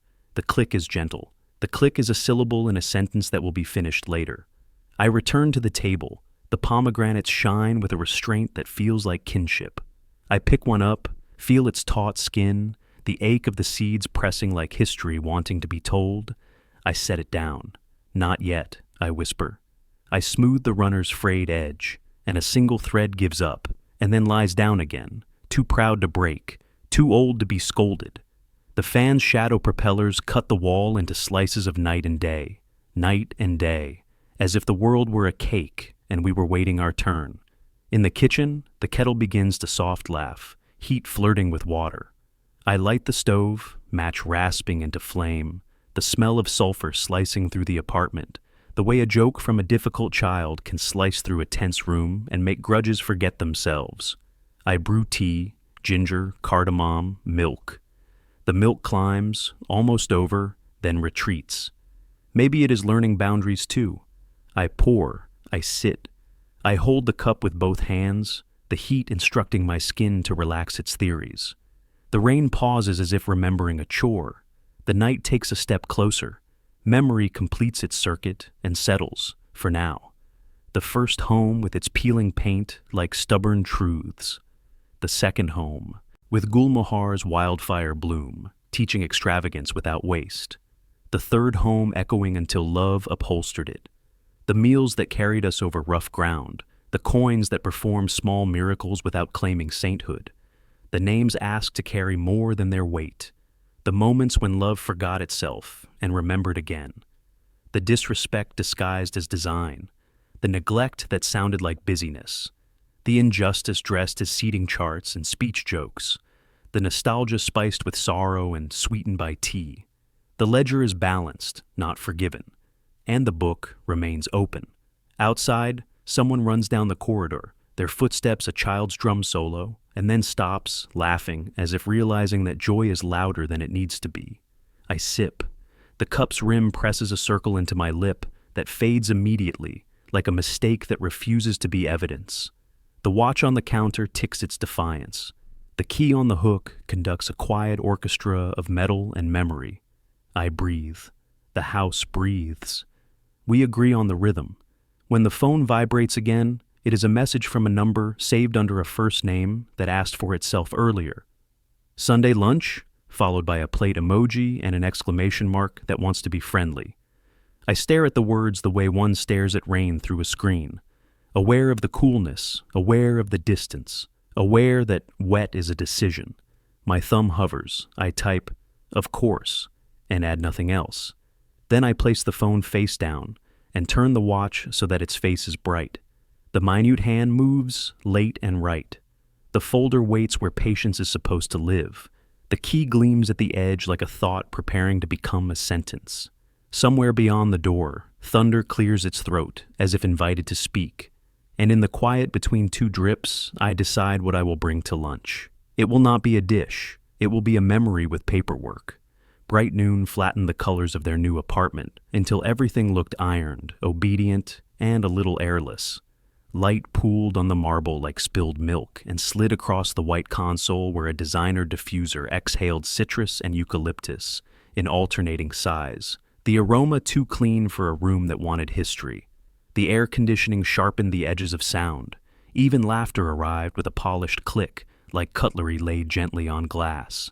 At the door, shoes lined themselves like soldiers, brown leather, pale suede, nervous sneakers, each pair an announcement about its owner's mood and money. A clock, minimalist and vain, ticked loudly enough to be noticed for the first time. Each second a coin dropped on a table someone else owned. Sunlight washed the curtains into submission and turned the view into a photograph that refused to move. The sofa's fabric had the quiet arrogance of newness. It did not creak, and in that silence it judged those of us who did. On the coffee table, coasters arranged in a perfect square promised there would be no rings today, not from glasses, not from arguments. The television flashed cooking shows without sound, celebrity hands pretending to know hunger, knives whispering against chopping boards nobody would ever scar. The diffuser sighed again. Eucalyptus now, hospital clean. A joke I swallowed whole before it could surface. Cousins laughed in a way that glanced off me and looked away.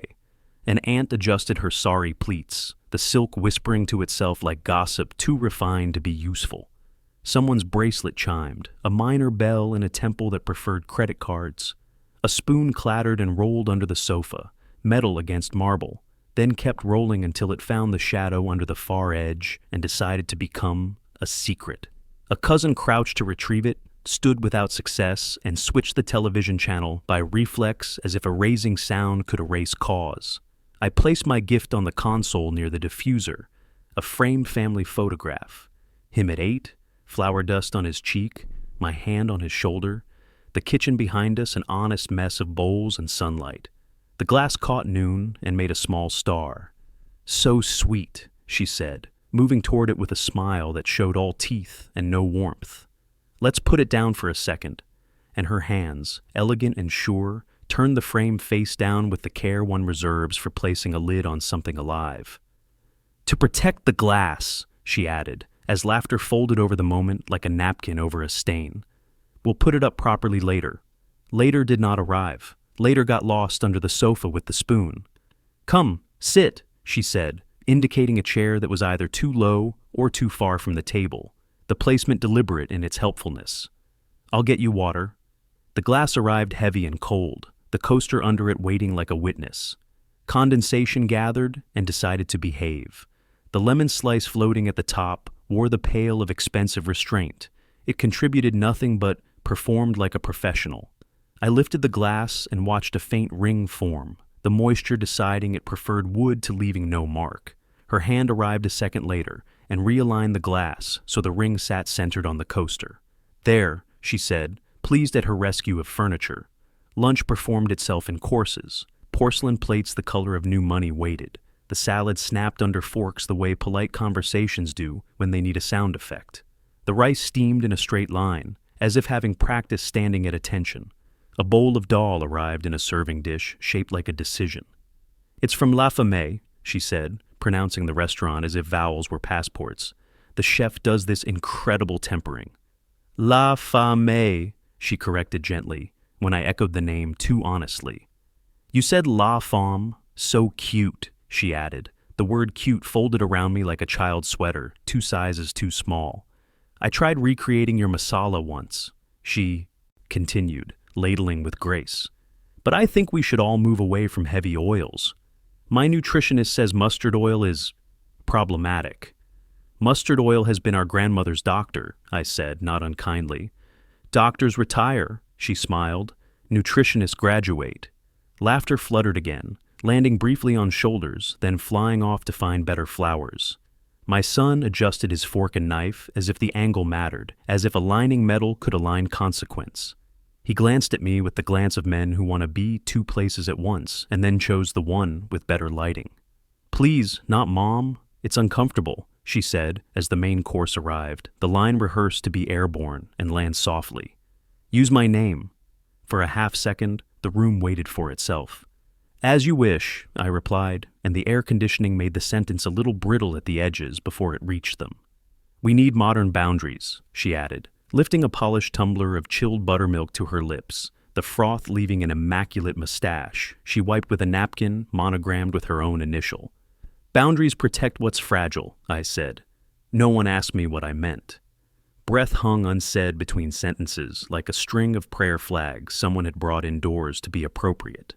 Across the table, an uncle pretended to adjust his phone brightness and instead dimmed the moment. A cousin refilled his plate with rice he would not eat, each spoonful a decision deferred. The clock on the wall discovered its purpose. Tick, tick, tick, a metronome for civility. The diffuser exhaled citrus again, as if summoning summer into a room that refused to be anything but new. The air conditioning pushed a small draft across my wrists. My bangles cooled, the metal learning the room's temperature quicker than I did. Tell me, she said brightly, the kind of brightness that stings. How do you make that winter halwa? The one with grated carrots?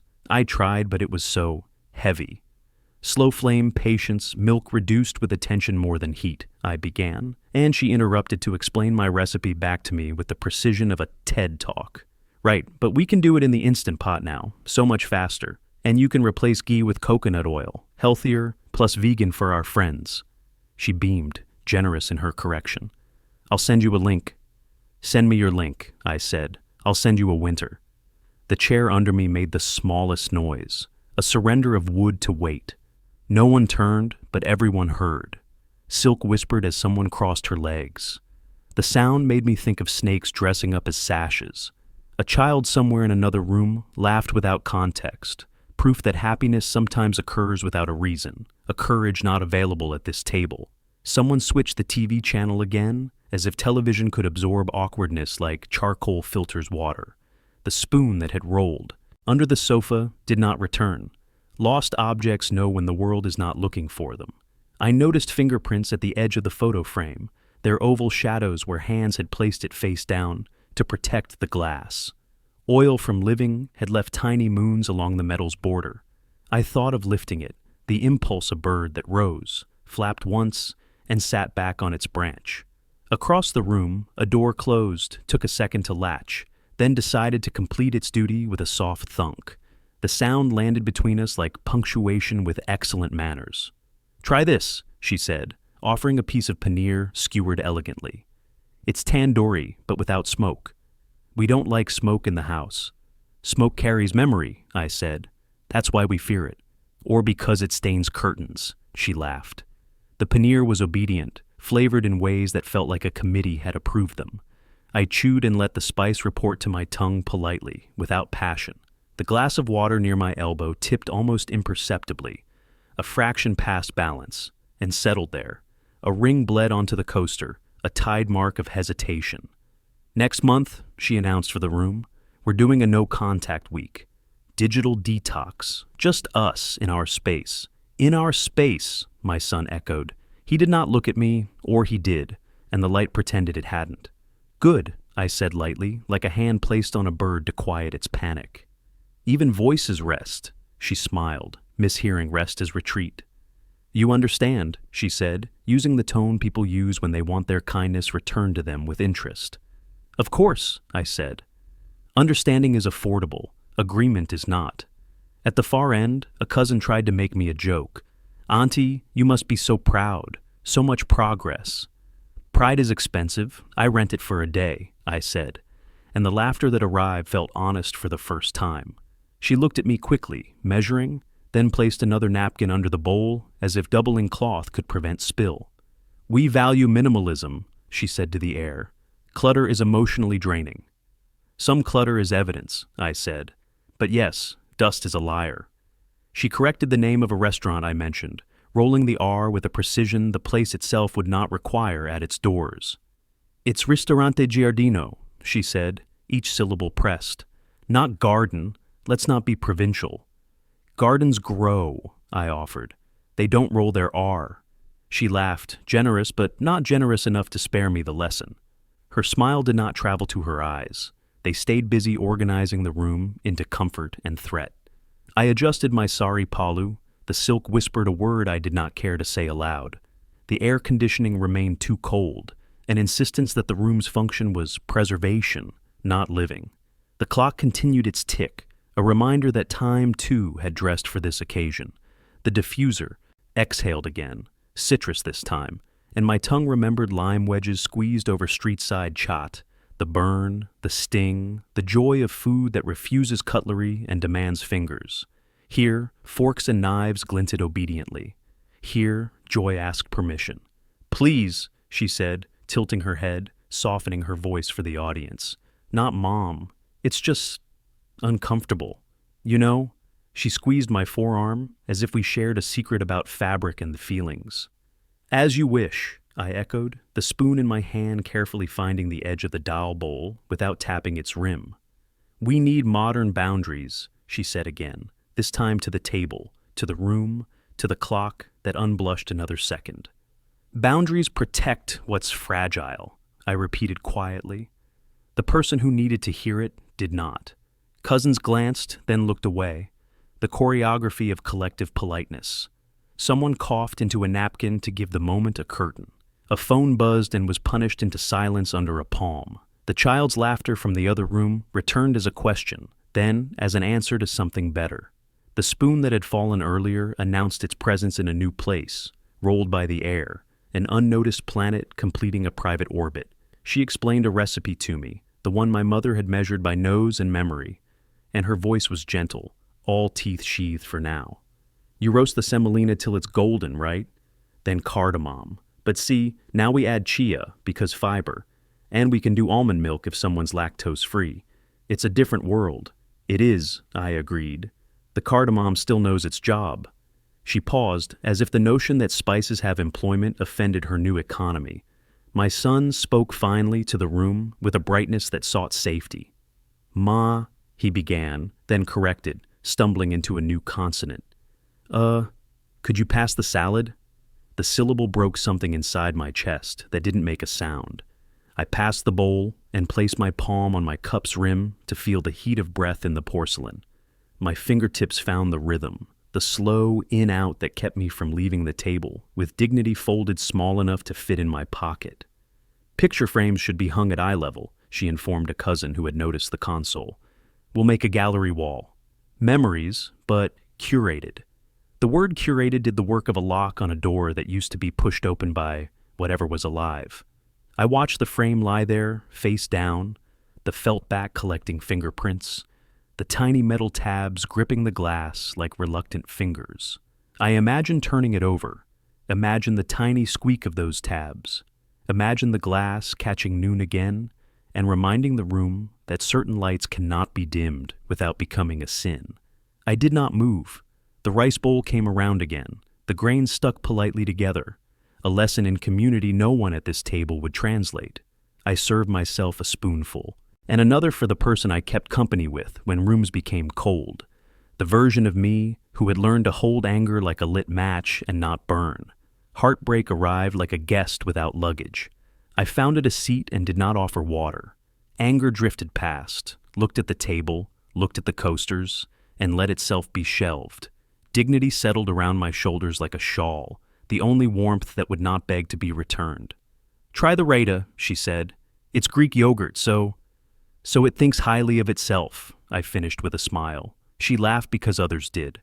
The clock ticked on, a metronome no one could dance to. The diffuser exhaled. My bangles warmed again, as blood remembered its work. I placed a piece of bread on my plate and tore it, the tear clean, the inside soft, the outside from a grill that left lines like legislation. Plates clinked lightly, the sound dressed formally. The TV showed a chef pretending to love coriander leaves he had never met at a market. An aunt told a story about a neighbor's engagement ring, the diamond sized for applause. A cousin whispered that the AC was giving him a headache. Someone handed him water, flavored with cucumber and expectation. The spoon under the sofa had found a new home, and I envied it the quiet. "Use my name," she said again in front of the guests, her voice sliding into the room like polished wood. The repetition turned suggestion into instruction. Conversations around us lowered the way lights dim before a performance. He said nothing. His silence clamped the room. It clicked into place like an expensive watch strap, seamless and snug. I nodded, and in that nod, something small inside me turned into a vow so efficient it did not disturb the air. In the kitchen, someone opened a cabinet too quickly. Glass chimed and then reconciled. The scent of warmed ghee dared the diffuser, held for a brave second, and lost. I tasted pepper in the dal that was not mine. I tasted a sweetness that confused the tongue on purpose. I reached for water and found the ring on the coaster already dried to a faint white halo, a memory sealed by air. I placed my glass exactly in its circle. There is relief in choosing where to leave marks. The table talk wandered to real estate like all tables do when love is not available. Open plan, lots of light, a cousin said, describing someone else's purchase. No wasted walls. Walls are not a waste, I said, unexpected in my own mouth. They keep secrets safe. A small silence bowed to the thought, and then excused itself. The AC sighed. A sorry rustled in agreement or itch. The clock celebrated another second. She told a story about a chef who plated desserts on slate. So chic, she said. No need for doilies or those old trays. I saw my mother's tray, the dent near the corner from the time I dropped it when the phone rang, with news that tied my knees together. I saw my own tray, the pattern faded where cups had lived, its surface honest about service. Slate hides scratches, I said. Old trays brag. Ha ha, she said, a sweet that sticks to teeth. When we stood to move to the living room, chairs made small apologies to the floor. The sofa accepted us in a row, assigned seating by invisible ushers. The TV regained its sound and brought music into the room that pretended it had been there all along. A cousin flipped channels with the desperation of someone trying to find the right silence. The diffuser hummed. Citrus, eucalyptus, citrus. My hands folded into themselves and remembered ghee stretching under a spoon. Remembered cumin exploding like little black stars in hot oil. Remembered laughter that did not need to apologize for arriving. She sat opposite me, knees crossed at an angle careful enough to be choreography. I hope you don't take it personally, she said, voice quiet in the way of people who know quiet's power. It's just what we're comfortable with. Comfort is earned, I said. It's not a couch. Her smile did not falter. You always have such... She searched the air. Poetry. I have practice, I said. Practice is a poet's inheritance. He stood, moved to the bar cart, poured water as if it were whiskey, the bottle heavy, the angle exact. The ice tumbled into the glass with an enthusiasm that felt inappropriate. He drank like a man who had learned to drink quietly. He did not look at the console where the photograph lay, face down. The felt back now, a surface for a ring his glass almost left, and then didn't. Because he remembered the coasters. He looked at me instead, finally, and nearly said, Ma. He bit the word into a vowel that could be forgiven. I'm thinking gallery wall here, she said to her friend on the sofa's arm, ignoring the ghosts that had gathered around the phrase. But curated, you know? Not clutter. Maybe black and white only. People look honest in color, I said. Black and white forgives too much. She laughed as if forgiving were a fault. A cousin sneezed. Someone said, blessings in a language that wore its clothes with ease. The door to the balcony opened and let in hot noon. A slap, the AC rushed to soothe. Outside, the city honked without shame. Inside, we did not. The sliding door took a second to catch when it closed on its rail, then decided to accept its fate and latch properly on the second try. I watched the mechanism with an affection I do not always grant people. Things that struggle and then complete their work are kin. Dessert came in bowls too small to hold appetite. Just a bite, she said. We don't like to overdo sugar. The spoon felt like a toy. The sweetness was polite, under-seasoned, curated into an apology. I ate it with the seriousness of a judge and reached for my tea. The cup's rim warmed my lip. My fingertips found the rhythm of breath again along the porcelain, a pulse answering my, "Own this will not be forgotten," I told no one, and the clock ticked agreement. On the way to the door, the shoes looked up at us, their leather faces asking for a verdict.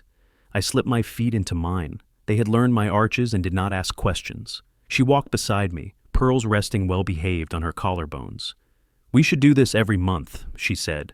"Family is everything." "Everything," I repeated, meaning the ledger, the credit, the debt, the interest no one sees. "Drive safe." At the threshold she paused, leaned in without touching, a gesture that has replaced affection in certain economies. "Truly," she said, "I hope we can have a fresh start. With names, with boundaries. Fresh starts are usually old endings," I said gently. "But yes, with names." She smiled, satisfied with her diplomacy. He hovered behind her, a man considering door frames, keys, the decisions of wood and metal. He said nothing. That nothing fitted him well. The corridor smelled of paint and effort. The elevator arrived with a ding that pretended to be cheerful. I stood just inside their door for a breath longer than memory would confess. The apartment behind me, conducting its orchestra of scent and temperature and light. The console held my frame on its back, the glass protected from air, the boy in the picture protected from the room. I turned without turning it. Dignity's shawl warmed my shoulders. Anger sat silently where I had shelved it.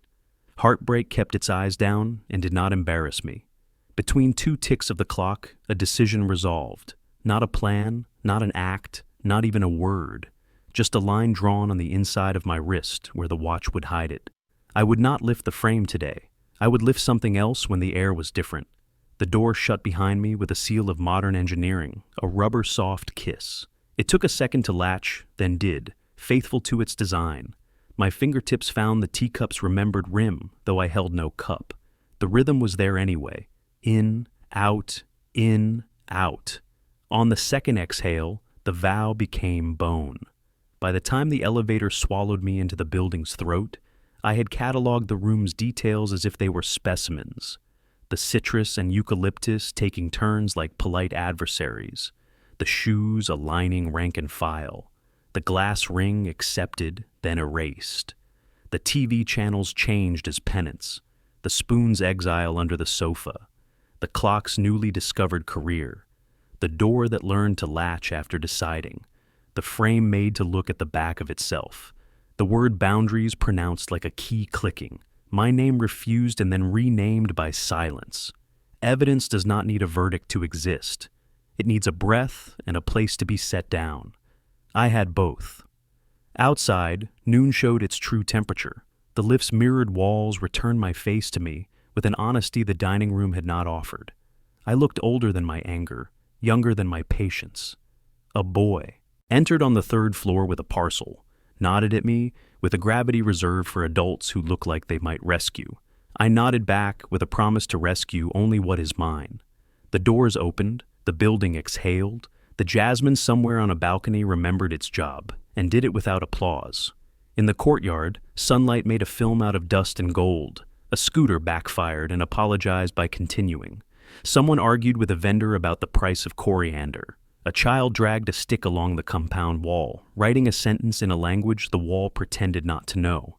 I walked slowly, my feet learning the ground again, my lungs willing to be forgiven for the last hour. The heat under my shawl was clean heat. It belonged to the day, not to the room. At home, the key turned without drama and with the authority of things that have earned their place. The apartment breathed me in. The fan, faithful, resumed its small sky. The watch on the counter kept time the way it prefers to, 7 minutes behind the version everyone else respects. The blue folder under the sideboard did not move. The marigolds near the shrine had browned into kindness. The pomegranates watched with the same red as always.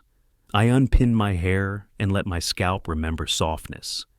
Tea met water. Ginger met the back of a spoon. Milk rose and then learned manners. I poured into my cup and held it to my mouth without drinking, letting the steam outline my lip like an invisible ceremony. "Use my name," she had said, and the sentence nested into the steam and disappeared for a second, and then returned as condensation on the window. Names matter less to paper than to people. Paper respects signatures and dates and conditions. People respect performance. I have learned both languages. I am fluent when spoken to correctly. "This will not be forgotten," I said inside, not moving my mouth, my fingertips counting my breath on the cup's rim again. The clock in my kitchen ticked with the moderation of older things. Outside, a breeze practiced for evening. Somewhere, thunder considered its schedule and decided later. I set the cup down, slid the blue folder out an inch with one finger, and let it rest like a cat who knows the house has changed but is not ready to move rooms. Between the second hand's two next ticks, the future widened by a finger's width. That was enough. Night did not arrive. It settled. It gathered itself in the corners first, the top of the cupboard, the edge where the ceiling meets the wall, the space under the sideboard where dust learns to breathe softly, and then it lowered its weight over the room like a shawl someone finally remembered to wear. The fan resumed its slow diplomacy with the heat. The jasmine outside, rain-washed and confident, sent perfume through the screen in careful exhalations. In that tempered hush, I bent, reached under the sideboard, and slid the blue folder into the lamp's warm geometry. Paper does not hurry. It lets the hand decide what time is. The cardboard cover had softened at the edges from being useful. The metal buckle bore a tiny, honest dent, evidence of the one time I closed it with more conviction than grace. On the table, the lamp pooled light in an amber oval that made the deed's watermark shimmer like a river glimpsed between trees. The smell of paper rose, dry, clean, faintly sweet, the way wheat smells when it agrees to become bread. I lifted the first document. The paper rasped against the next like cloth to cloth, like sorry to sorry on a crowded staircase. The property deed obeyed my hand, spreading itself open on the runner's frayed edge, its corners aligned with the table's logic. Names sat where names are told to sit. Survey numbers paraded. A seal lifted its embossed chin to the light. Signatures ran neat as railway tracks, forward and unafraid. My pen's long-ago stroke looked back at me with exactly the strength I had owned that day. Behind the deed, the letters from the lawyer waited in a stack arranged by date, thicker paper for older times, a cheaper ream when coins underwrote courage later. The notary's stamp knew its job. Purple wet once, now settled into the paper's memory. The addendum wore its seriousness without fuss, its clauses marching down the page like disciplined soldiers, trust established, beneficial ownership transferred to shield more than to show, controlling interest retained, right of re-entry articulated unromantically, like weather described in a ledger. The language did not care for warmth, it cared for proof. Under conditions, a phrase I had insisted on, lived there calmly. In the event of disrespect or neglect of the settler, remedies shall include immediate notice and re-entry. It did not name who would disrespect. It did not need to. Paper is clean because it allows reality to make the mess. The watch lay to my right, silver honest in the lamplight, face scratched in one place where winter had been impatient with sleeves. 7 minutes slow, as instructed years ago. He had said it that way, my late one, the first week we owned it, and when I raised an eyebrow, he said, "Arrive after tempers, before regret." He believed in the usefulness of edges. The watch learned to be late not because it could not be on time, but because we wanted to give seconds the dignity of passing without being chased. Tonight, it tapped its small heartbeat into the table's wood and made a tempo my breath recognized. Timing stopped being an accident. It placed its hand on my shoulder and said, "We rehearse now." Pain arrived first, as it always insists. It carried its old familiar satchel, pictures, lines said and unsaid, chairs pulled away, frames placed face down, a name refused. It sat across from me and did not open its bag. It did not need to. I poured it tea and served it the end piece of the bread, the piece with extra crust. We looked at each other with the fatigue of people who have had this conversation already and know it will be had again. After a while, Payne stood, went to the window, and watched the jasmine be jasmine. Clarity took its place. Clarity does not drink tea. It likes cool water and deep chairs. It took one breath and pointed. First at the deed, then at the addendum, then at the watch. Resolve came and did not sit. Resolve is the kind of guest who stands near the door, coat on, keys in hand, ready to leave for work. Let paper speak where pride would shout, I told them all, and the room repeated the sentence back to me, softer until it fit. I set the documents into their order as if laying a table. First plate, the original deed, company seal, registration number like a spine. Second, the trust instrument, its clauses wearing spectacles. Third, the lease and license agreement, stamped in blue, signed in black, initialed in corners where eyes do not always go. Then the maintenance receipts, monthly, their perforated edges still fuzzy with torn dignity. I smoothed each with the palm that knows flour and oil and sometimes ink. I took a pencil and made a margin map, a legend to the territory of proof. The pencil left soft lead that would erase if rain came. Rain would not be invited near this table. The phone lay turned over, its black back absorbing lamplight politely. I flipped it and opened a plain text notebook that did not require a password to tell the truth. Dates arranged themselves into a spine. I wrote them in with the neatness of a school child who has been told that good handwriting can become a future.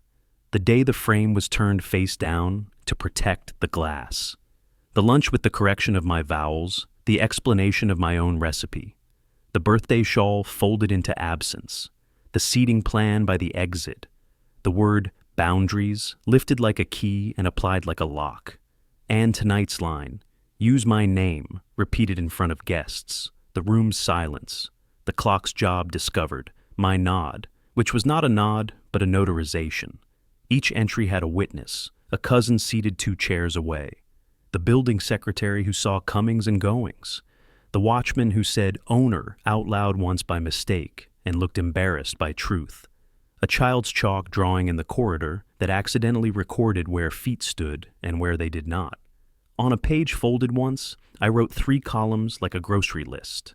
Left, what hurts. Middle, what exists. Right, what is to be done. Under hurt, the refused name, the rewrapped gift, the chair moved, the stove told to make no smoke. Under exists, deed, trust, addendum, receipts, registration logs, emails with signatures, photographs with date stamps where laughter covers the disrespect, like sugar covers bitterness. The watchman's register noting that courier addressed to owner was delivered at 1842. Under, to be done, notice in language polite enough to be mistaken for kindness. Meeting with secretary at dusk. Request registration of all occupants, as per association rules, with deadlines that feel like courtesies and are not. Collect maintenance penalty receipts and note who paid and when. Call the lawyer only when paper has finished. Everything paper can do alone. I slid maintenance receipts into a transparent sleeve, the plastic squeaking like a child caught playing with the lamp switch. Month on month, they made a staircase. In one, the association had levied a late fee. They had paid it. Good. The penalty line sang louder than the total. It would be useful evidence that responsibility is a translation, and some people cannot speak it fluently. I wrote the date, the amount, the reference number, and the time the watchman had said it arrived. I placed the sleeve behind the trust papers the way a shawl is placed behind a dress in a cupboard, ready to be selected when the weather changes. I folded the lease license agreement back into its envelope and then reconsidered. I slid it out again. The clauses on subletting, on visitors, on registration of other occupants, each a small discipline that becomes dignity only when observed. The society rules had become fashion statements lately. Post them in the lobby, let them turn pale in sunlight, and trust no one to read. I read line by line and copied what mattered in my small red notebook, the kind with a rubber band that keeps secrets from falling open on sidewalks. I put a thin paper flag on the page that mentioned right of re-entry in the trust, and below it, in my own script, not to be used like a stick, but like a light switch. The house adjusted to my work. The fan leaned a little more forward. The lamp's heat warmed the air above the table and made the watermark on the deed ripple when I breathed near it. The jasmine outside pressed its perfume through the screen as if it had been practicing for exactly this night. In the kitchen, the kettle cooled with tiny clicks, each one an applause small enough to keep secrets.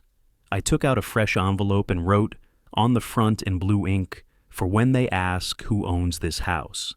I let the period after house be heavy. Inside, I placed a copy of the deed that had chosen to be a copy, not the original. The original is a shy creature and prefers to be seen rarely. At the sideboard, I lifted the brass key from its hook. Tarnish had kept it modest, but under the film lived a metal with ambitions. I took a small cloth, old cotton, washed into the kind of softness that forgives, and rubbed gently along the curve, around the bow, over the teeth. The smell of brass surprised the air, mineral and old. The cloth browned where history surrendered, and under the dusk appeared the faint initials I knew were there, but had not coaxed out in years. They glowed like a secret no longer interested in being coy. The key warmed in my palm. Metal accepts the hand's heat and returns it a little changed. On the phone, a blank email stared at me until I gave it manners. Subject: occupant registration and courtesy. Confirmation: dear, no, not dear. Hello. A greeting that does not pretend. Paragraph 1. I hope this finds you well. Paragraph 2. As per the association rules, Rule 4.3, registration of occupants, please complete the enclosed form within 7 days. Paragraph 3. Kindly note that the trust deed provides for right of re-entry under conditions of neglect or disrespect to the settler. However, this notice is merely a courtesy and for record. Paragraph 4. Thank you for your attention. Regards, my name. The signature block with the word owner beneath it, not bragging, simply true. I read it aloud once and heard no sharpness. The words were measured like medicine, only what was needed, taken at the right time, no extra spoons for taste. Send? Not yet.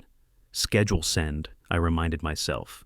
Arrive after tempers, before regret. The watch ticked once as if to approve. When the doorbell rang, it did, soft and repentant. I did not tense. The building secretary stood with a ledger tucked under his arm, pen clipped to the spine like a faithful bird. He smelled faintly of pan and pencil shavings. Madam, he said, the syllables ironed, just to confirm tomorrow's society meeting agenda. I invited him in with the habit of hospitality that does not need to show off. He stood near the door, shoes pointing inward, not ready to risk the sanctity of the rug. We spoke low-maintenance issues, visitor parking, the perennial debate about the lift's timing. Then I asked him for a favor disguised as a formality. Would you note, I said, that the owner wishes the registration of all occupants to be tabled, and that the owner will bring relevant documents. He looked at my face, then at the key in my hand, then at the blue folder on the table. Owner, he repeated, writing it down with the satisfied stroke of a man who likes his nouns clear. Owner present. Small winds wear modest clothes. They do not parade. After he left, the corridor smelled like wet walls and old kindness. From the landing below, the watchman's radio mumbled a film song. I poured a small finger of whiskey into the square glass I keep for nights that require punctuation. Amber rose to meet the light, the bottle's shoulders catching a highlight like a thought. I did not drink. I placed it near the folder, a witness with no speaking role. The glass fogged a little at the rim. Spirit is patient when conversation is serious. I returned to the table and wrote a second letter, this one for myself, folded in two and slipped behind the addendum. In case of apology, accept only when the apology learns to stand without props. In case of denial, release the notice in full with courtesy. In case of performance, do not become the audience. In case of silence, let the clock do the speaking. And in any case, let paper speak where pride would shout. My handwriting steadied as I wrote the last line. The pen felt heavier, then lighter. The night made small adjustments. Truck coughed on the road and forgot why. Someone in the next building closed a balcony door with a gentle, reluctant slide. A dog debated a bark and chose to tell its story in a low, sustained tone that belonged to no one. The jasmine took another breath. The lamp warmed the air enough to loosen the glue on an old envelope. The flap lifted like a tired eye and then closed again, faithful. I picked up the watch and brought it to my ear. Tick, tick, tick, a metronome for my resolve. 7 minutes behind is not late. It is a strategy. I slid maintenance receipts into chronological order, clipped them, and labeled the packet with a pencil. Never pen for things that change monthly. I cross-checked the serial numbers on the trust's annexures with the stamps on the copies. I circled the notary's name where the ink had bled a little and wrote the date in the margin to keep it from wandering. I took photographs of each document, the lamp's oval light falling across the page like a benediction. I saved the images in a folder whose name would tell me what it was, even if I forgot my memory. house underscore evidence underscore truth. I did not share it with anyone. Not yet. A message blinked on my phone, a forwarded video of rain on a terrace, captioned, mood. I pressed my thumb against the screen to make it stop moving and then let it go again. The video continued to be itself. I answered with a single leaf emoji. Leaves know what to do in rain, no words. I returned to my papers and wrote in my red notebook, resist the call to theater. Evidence is not entertainment. Then, on the next line, do not enact pain. Document it. If witnesses are needed, list them by initials, not names, to prevent temptation. The envelope marked for when they ask. Who owns this house waited, the ink drying, the period deepening. I placed it under the deed, as one places a plate under a bowl, support without being seen. I took the polished key and laid it above the envelope, horizontally. So the initials looked back at the letters of my name, like cousins enjoying a polite family gathering. The watch I set on the upper right corner of the folder, face up, 7 minutes late, exactly on time. The triangular arrangement pleased the eye. Geometry has consoled me before. Triangles are steady. The small wins announced themselves with a humility that made respect easy. A thud at the door. A maintenance penalty notice slipped under. Their flat number, her name, the amount, the neatness of the association's accountant. I laughed, not unkindly, at the bureaucracy of mild scolding. I circled the number, wrote the date in the notebook, and added a line. Delivered to her, not me. On the landing an hour later, the watchman's voice carried up the stairwell when a courier asked for an address. Madam Owner, he said, stumbling into truth. 3rd floor. The word hung like a rangoli that stays dry despite a day's footsteps. I stood in my doorway, invisible to him, and counted my breaths. 1, 2. The breath did not shake. That evening on the way back from buying green chilies and bananas with more brown than propriety, the neighbor with the hibiscus nodded at me in a way that meant gossip, and chose this sentence instead. Madam, they treat guests like owners these days. Her eyes sparkled with mischief or justice. Both belong to the same river. I smiled and added a line to my red notebook. Neighbor confirms perception. Use only if required to cool overheated denial. Underline required. Testing boundaries is not the same as testing people. I drafted a polite request to register all occupants in accordance with society rules, attached the form, and included the helpful line. If already completed, please ignore this courtesy reminder. I stamped it with a smile I borrowed from my better self, and sent it by hand through the watchman, not because email is insufficient, but because paper likes to arrive held. I noted the time, I noted the date, I noted the weather, because sometimes rain helps memory stand up straight. I did not expect panic, I expected delay. Delay did not surprise me. It arrived, full of explanations about busy weeks and engagement parties and detox and air purifier maintenance. I wrote each reason in the notebook, like names of spices for a dish I would refuse to cook later. Overconfidence has a smell, if the nose is kind enough to admit it. Sweet at first, then a little sour, like milk just before it remembers where it came from. It grew at the edges of their door, in a damp curve where the doormat never fully dried. The society notice board acquired flyers printed in glossy paper for a workshop on healthy boundaries. I smiled, genuinely, at the coincidence that did not believe in itself. I took a photograph of the board and printed it on my home printer because truth becomes braver on paper.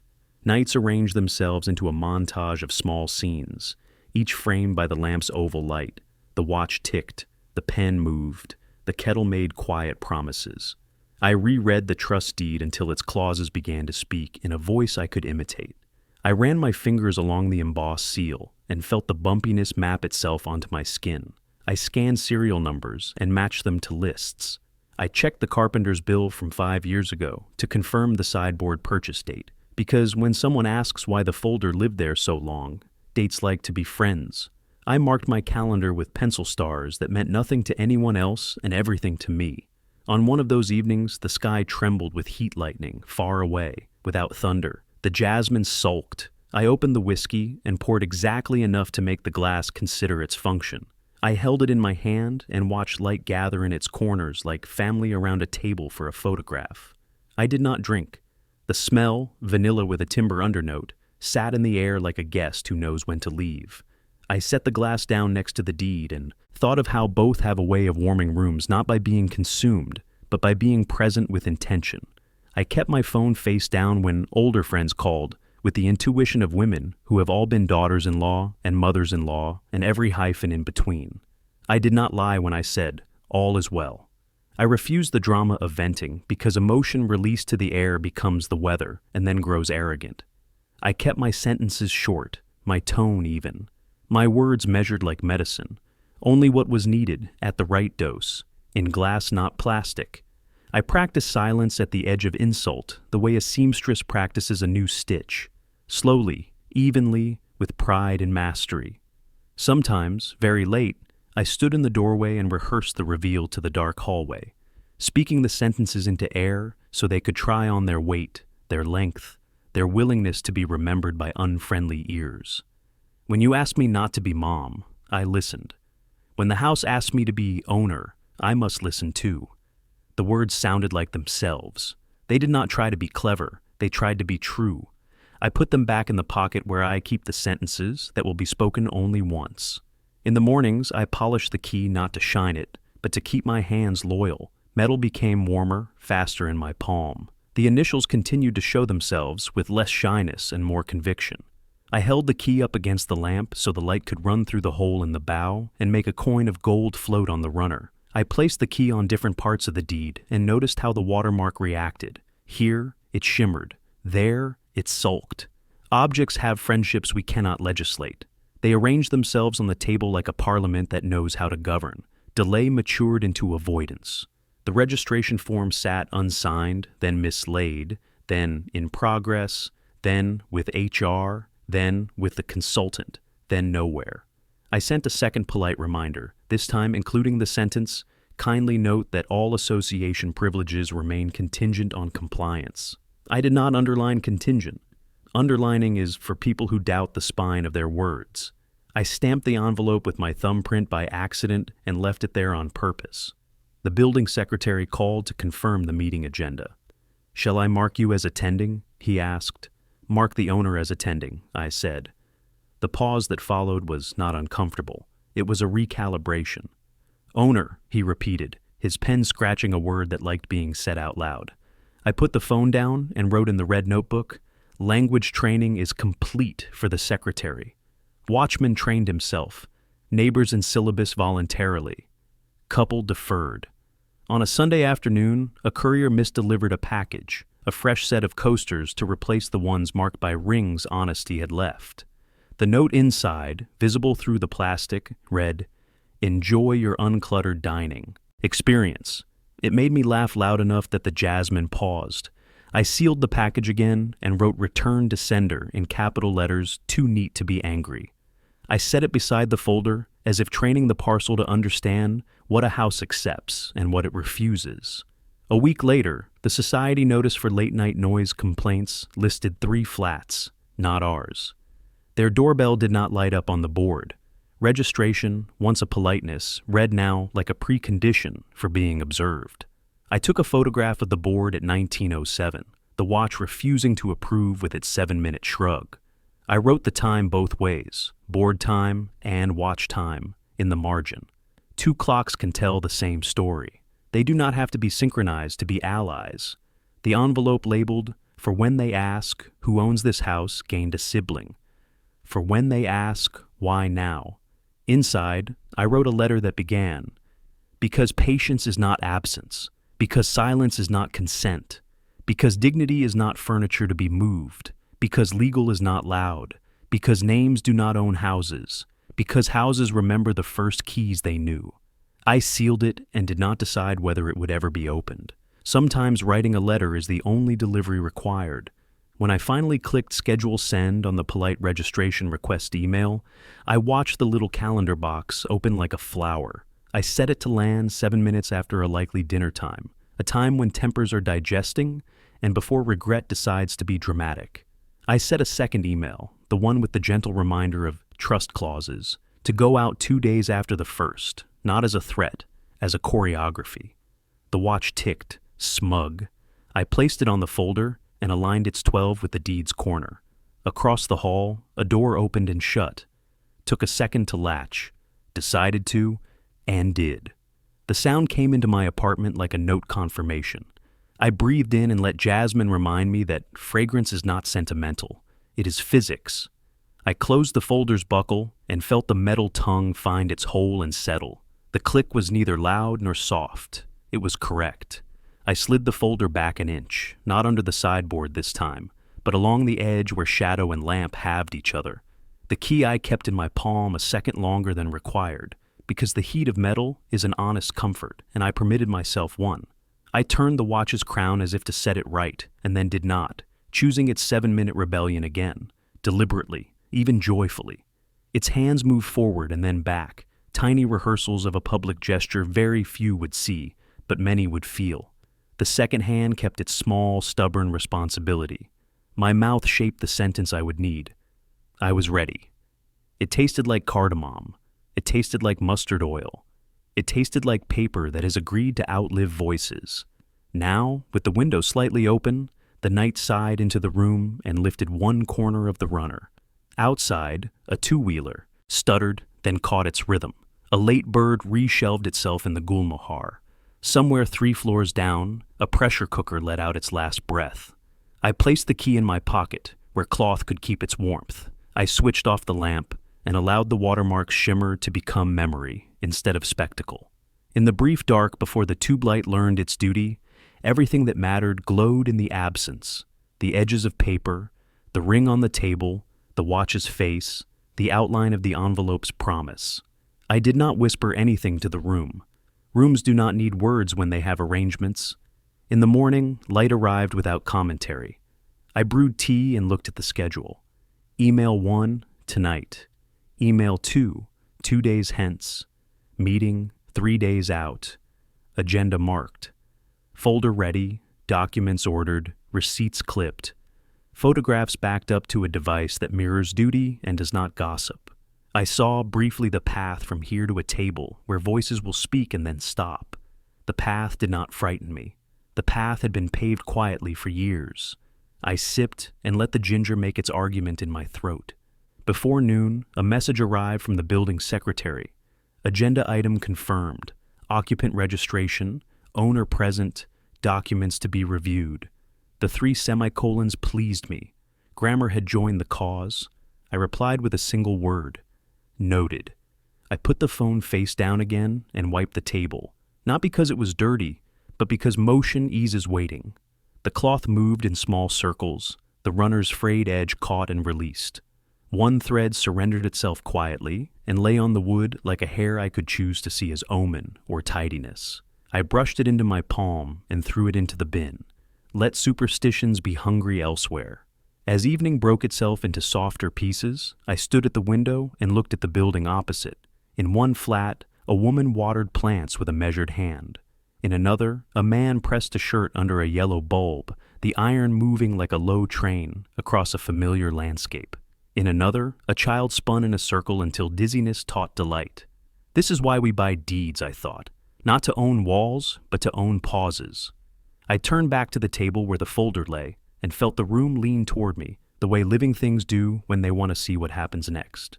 The clock moved to the time we had agreed on in private, the watch and I, and whatever else had chosen to be my ally tonight. I pressed send. Somewhere in another apartment, a tone dinged with its little self-importance. Somewhere in their room, a phone lit up and told a sentence to 2 people who had taught themselves to ignore important tones. Somewhere in the building, the watchman looked at his register and felt pleased without knowing why. Somewhere in my chest, something unclenched enough to let air conduct its business without supervision. I stood very still and listened for a sound that would not come. A reply, a knock, a question asked before it was ready to hear the answer. Silence did its faithful work. The jasmine sent one more line through the screen, sharp, floral, unashamed of being more than decoration.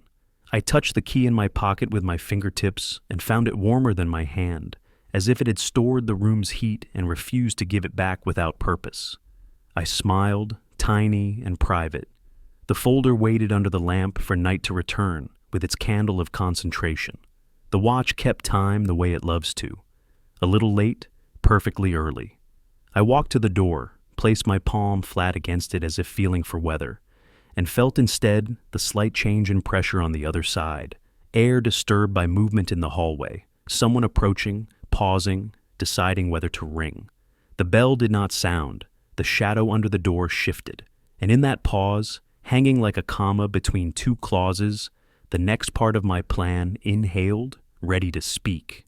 Rain did not end. It retracted with a librarian's care, slipping the last few drops back onto leaves and stone, leaving the city smelling washed and metallic, like coins rinsed under a tap. The building's courtyard wore a thin sheen that caught the corridor light and turned it into a quiet river. Umbrellas folded at the entrance like resting crows. The notice board at the society office gleamed under a tube light. Typed agendas were pinned straight, corners exact, a fresh thumbtack scent of cold metal and paper dust in the air. Inside, chairs formed a rectangle around a varnished table, bright noon flattened into cool evening by the hum of a ceiling fan that clicked every fourth rotation as if counting us. Committee members spread themselves like a deck, treasurer's pen ready, secretary's ledger open, the president's spectacles reflecting the page instead of the people. At the far end, the couple sat side by side, her pearls softly lit, his tie demoted to his pocket. The air carried petrichor and disinfectant in equal measure. When rain yields, buildings smell honest. 7 minutes late, I arrived with intention measured to the second hand. The watch on my wrist, faithful to its rebellion, touched my pulse with approval. In one hand, I carried a white box of sweets, wrapped in crisp paper that whispered when touched. In the other, the blue folder, its metal clasp cool through the cloth bag, its weight exact as memory. The room paused between two breaths to receive me. "Sorry," I said with a small smile that apologized to nobody and nothing. Traffic after rain.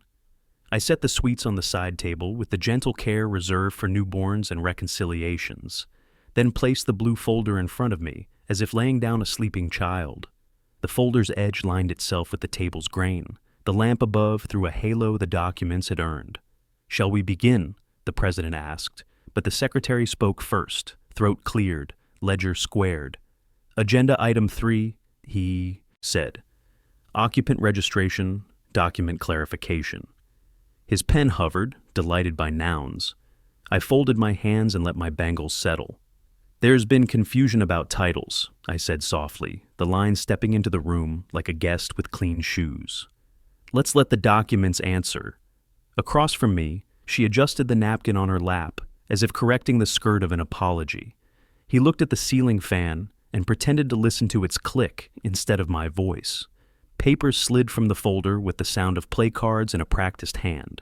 Receipts first, then the deed, then the trust addendum, then the notice that waited with capped ink. The stack formed a patient staircase. Maintenance receipts went on top, chronological and clipped, each one bearing my name with a font that had never asked to be liked. The treasurer leaned forward, her eyes warmed at the sight of orderly months, perforations clean, stamps placed where stamps should be. "These," I said, "since possession day." I did not turn my head, but peripheral vision collected microclimates, her lips pressed, then released. His fingers kneaded the fold of his napkin. A cousin behind them shifted, the chair giving a small cough. The watchman at the door stood straighter, the word owner rehearsing itself in his mouth. The deed followed, unfolded like a map that knows exactly where it leads. The embossed seal caught the tube light and flashed once, then hid itself like modest jewelry. The secretary's thumb ran along the margin, stopping where signatures lay neat as railway tracks. My name twice, once with initial, once in full, both steady. "Registered at," he murmured, reading the entry aloud the way men of paper do, letting places reappear because they have been pronounced. The president nodded, spectacles now reflecting me instead of the page. "Ownership is clear," he said to the room, and also to the air that had waited years to hear it out loud here.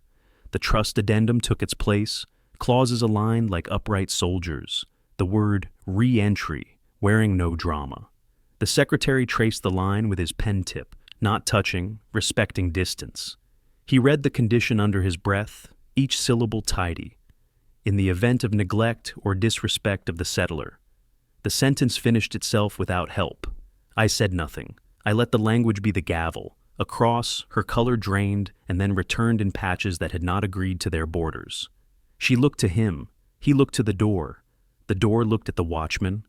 The watchman looked at the floor. Finally, the notice. It was not angry on the page. Ink-capped, it rested like a bridge unlowered. I placed it a palm's breadth away from the others. An option, not a threat. Prepared, not served, I said, letting the room understand timing as strategy, not accident. Rain had left, temper had too. Regret had not arrived. The clock agreed, ticking without clearing its throat. I slid the sweets toward the middle. Please, I said, and the president smiled at the civility of offerings that do not bribe, they bless. There's been confusion, she ventured, her voice bright with lamplight and fear. Titles, I corrected gently. Names are choices. Titles are recorded. We need the latter today. He shifted, then found the napkin again. His fingers worried a loose thread until it broke, the small snap louder than it should have been. He looked at the thread on his lap as if it had betrayed him by becoming evidence. When he tried to smile, it forgot to lift the corners. He swallowed the taste of earlier silence and found it bitter. Any objections? The secretary asked the table, formal, voice neutral, pen hungry. A committee member by the window raised a palm in a small arc. None from the rules side, she said. Registration must be completed. Ownership as per deed and trust. It's straightforward. The treasurer nodded. Receipt support. The president leaned back. So it is. The room's curiosity relaxed into respect, the way a storm relents into weather. Outside the open window, the city air tasted newly rinsed, metal softened to stone, exhaust filtered by rain's mercy. Goosebumps rose beneath sleeves that did not shiver. He lifted his face as if emerging from a pool and looked to the console by the wall. The framed photo, his 8-year-old cheek powdered with flour, my hand on his shoulder, had found its feet. Upright now, it caught the window's light and offered a small star. His eyes found my reflection in the glass and held it for a heartbeat longer than habit. Lips parted to speak the loyalty he had once practiced with ease, closed on the taste of his complicity. We were, he began, the we working hard, we were wrong. When you asked me not to be mom, I listened, I said, each word placed like a cup on a saucer without clink. When the house asked me to be owner, I listened too. Across the rectangle, a cousin exhaled, surprise abandoning performance. Respect is not a title, I added, unblinking. It is a condition. The sentence sat down at the table and refused to move. Even the ceiling fan's click waited one beat before resuming. The tarnished key, polished until initials remembered themselves, came from my pocket and onto the table with a weight that did not demand attention, but received it. I placed it beside the deed, the metal's worn shine making a small sun on the varnish. Her gaze fixed on it as if it were a gavel descending in slow motion. The room's silence hinged itself to that key. The initials glinted, 2 letters that had watched doors open and close before these conversations learned their words. My fingers left the key and folded back into my lap, empty of threat, full of reminder. There are 2 options, I said, not looking at anyone in particular, and therefore lighting nobody on fire. 1, an amended occupancy agreement. You remain as you have, but under clauses clear enough to carry weight. Respect as condition, participation in community service each month, registration completed within 7 days, and acknowledgement of the trust terms signed by both. I slid a pen toward the center of the table and let it rest there, bridge-like. 2, you vacate within 30 days. I will assist with relocation. There will be no public scandal. The notice will not be served unless necessary. The ink in the capped pen did not stir. It did not need to. Time, she said, the word taut. We need time. Her hand reached for the water. The glass tapped the coaster twice. 1 request, 1 plea.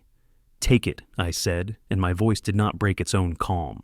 He turned toward me, the napkin thread now on the floor by his shoe, a shed skin that would not climb back. We were wrong, he repeated, this time looking at the photograph as if asking it to sponsor his sentence. You were unkind, I answered, not rescuing, not drowning. Wrong can be corrected. The secretary cleared his throat again, this time softer. We can minute the agreement, he offered, bureaucratic mercy in his tone. The treasurer nodded, already writing. Clauses to be recorded. The president looked at me with the gravity of a man who has seen many storms only from windows. Dignity, he said, a single word that sounded for once like a policy. The watchman at the door stood with his back straighter than the frame required. Outside, a horn tested the air and was forgiven immediately. Sweets found their purpose. Boxes opened, paper made small size, sugar and ghee and cardamom stepped into the room without apology. People took pieces. The smell filled the spaces between words like, good mortar. She held one and did not bite. He placed his on the napkin, then picked it up, then set it down, an object lesson in hesitation. I took mine and ate it with the gentleness people reserve for old stories. The halwa's sweetness did not compete with the moment. It complemented the metal in the air.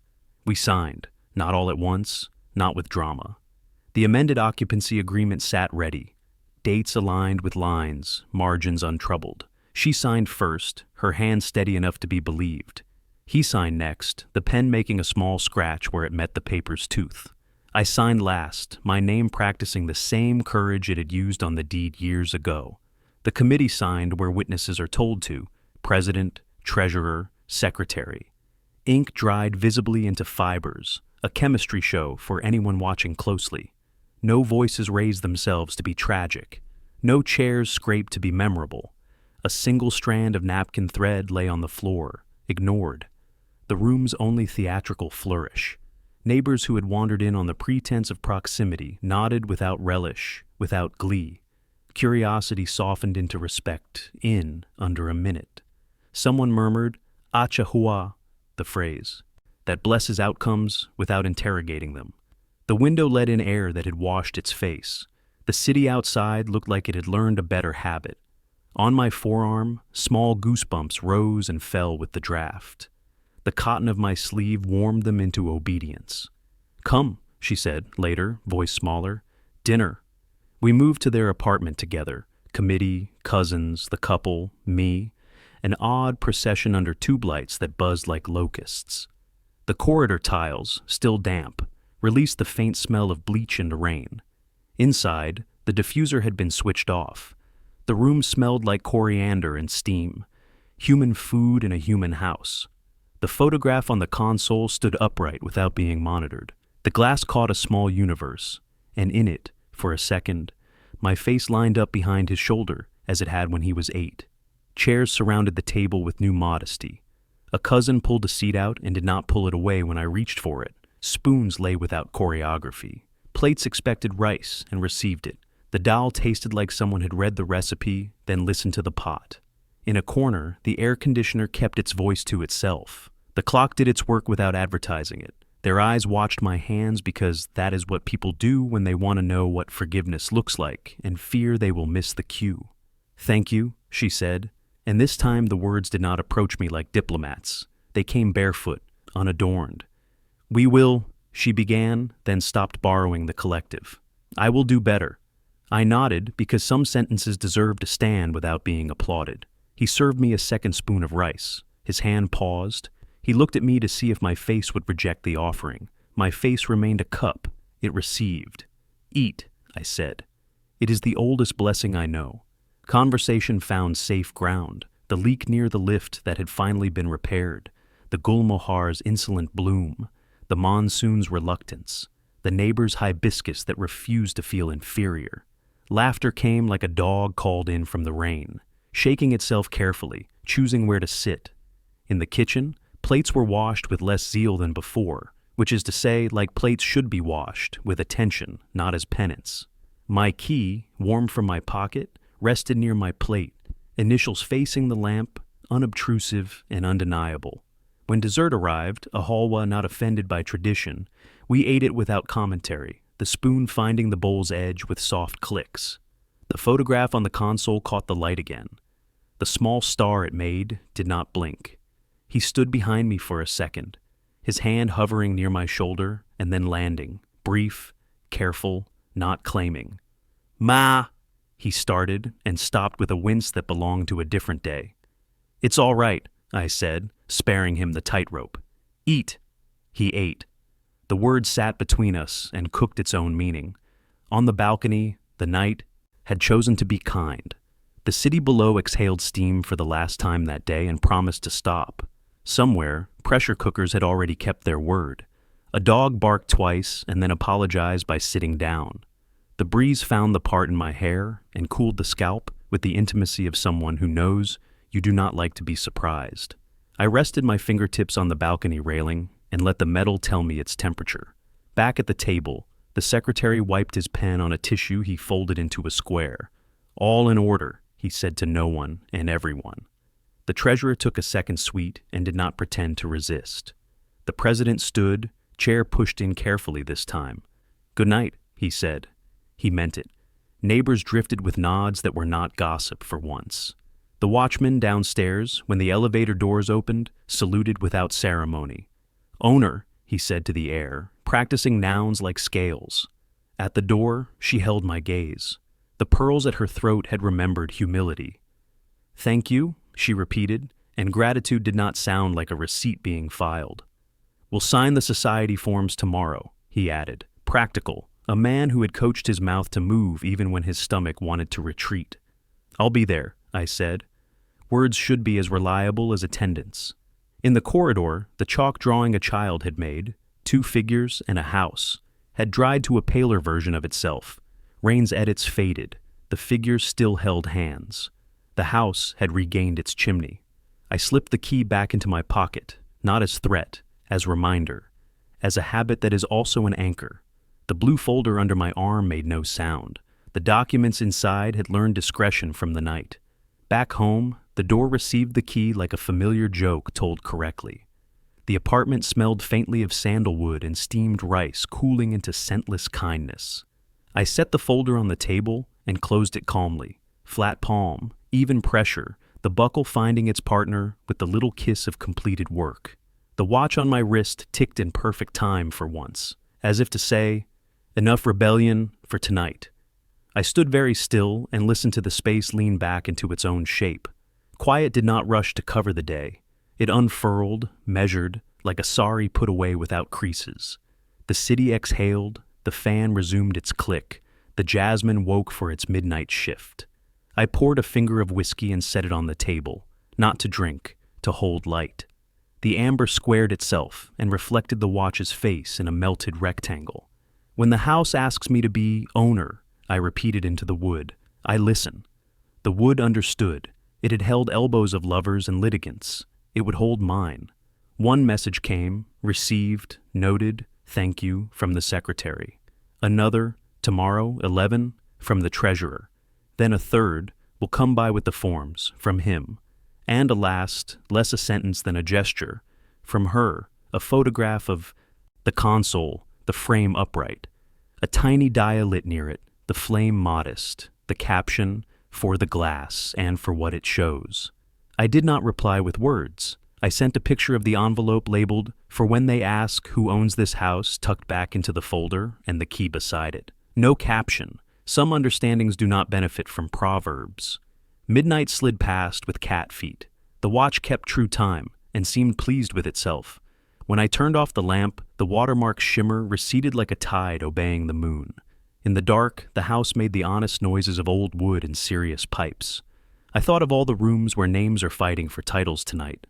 All the tables where documents are learning to speak. All the keys that want to do more than hang. I thought of the blue folder before it had a blue cover, when papers were only possibilities in a lawyer's drawer, and I was only a woman with a throbbing palm and a hungry child and a head full of clauses I could not yet afford. The arc from then to now drew itself without my help, and I admired its clean line. Morning will bring forms and signatures, and a new register entry inked in a hand that will try to be neat and fail and still be legible. The society will mount today's dignity into a sentence that dries by lunch. The watch will return to being late because late is how it prays. The key will warm itself in my pocket on walks to the market and back. The photograph on their console will collect dust like evidence of staying. The city will reign again and rinse itself of this memory, enough to make room for others. And then there will be a knock I am not expecting. At a time the watch did not decide. with a voice at the door that has learned to say the right name in the right way, or with a silence that asks for the notice to remove its cap. The pen lies where I left it, between us, like a bridge. It will know which way to tilt. Quiet arrived as a temperature. It held to the walls like a truce, not warm, not cold, balanced, as if the apartment had exhaled a weight and discovered the precise degree that lets porcelain ring softly when set down. Cups touch saucers with the care of apologies that learn their lesson. The air traded citrus for sandalwood. A thin ribbon of smoke lifted from the brass dish on the shelf, curved once, and vanished, leaving a warm, woody sweetness that felt like the spine of an old book. By the window, the frame photograph stayed upright without being watched, the glass catching morning and returning a small square of light to the rug. No one hovered to straighten it. No one rehearsed its meaning. It stood, and that was enough. Morning stepped in more gently, soles dry, carrying a silence that tasted like clean water. The fan wrote measured shadows on the wall, and the room read them without impatience. In the kitchen, the kettle took its time and did not perform. Tea was only tea again, ginger lifting, cardamom agreeing, milk rounding the edge, bitterness choosing not to linger. I held the cup with both hands and felt heat teach my fingers to relax. Outside, the gulmohar's branches hung heavy with their red, like carefully kept promises. I watched a sunbeam climb the hibiscus leaves in neighbor's balcony and felt no urgency to catch it. My body remembered sleep that didn't bargain, dreams that didn't demand a courtroom. News came the way weather changes, gradually, then all at once. Whispers that had been trained for years to scratch now turned themselves into lessons, their nails clipped, their tone domestic. "Did you hear?" softened into, "We understood." Invitations thinned, not in meanness but in correction. The quantity had always been a disguise for quality. A lunch became a tea, then a walk, then a message that admitted, without the word, that some rooms were learning to breathe without performance. Apologies arrived wearing different clothes, some formal with buttoned collars, some late with hair pinned in a hurry, some wordless and true. When she spoke, her steps sounded lighter across our tile floor, or perhaps only quieter. She spoke in sentences that stopped at the right place. She asked, "Is this a good time?" and learned to wait for the answer. Sunlight thinned to gold along the bookshelf at noon and lit up the dust like shy confetti. The blue folder returned to the sideboard, not as a weapon put away, but as a book that knows its line has been read aloud and does not need to insist. The key went back on its hook, initials showing themselves without showing off. The watch, once stubborn in its 7-minute rebellion, I reset to true time and placed on the sill where the sun warms metal into an honest glow. In the evening, I closed the door gently and opened it again under new terms. Hand on the wood, breath steady, shoulder relaxed, the hinge singing a quieter note. Closures are not endings when they hold a handle. The phone learned a new tone in this aftermath. Fewer pings that demanded, more that informed. Fewer questions that doubted, more that confirmed. "We submitted the forms," he wrote, and the period at the end of that sentence felt like a grown man's hand finding the right pressure in a handshake.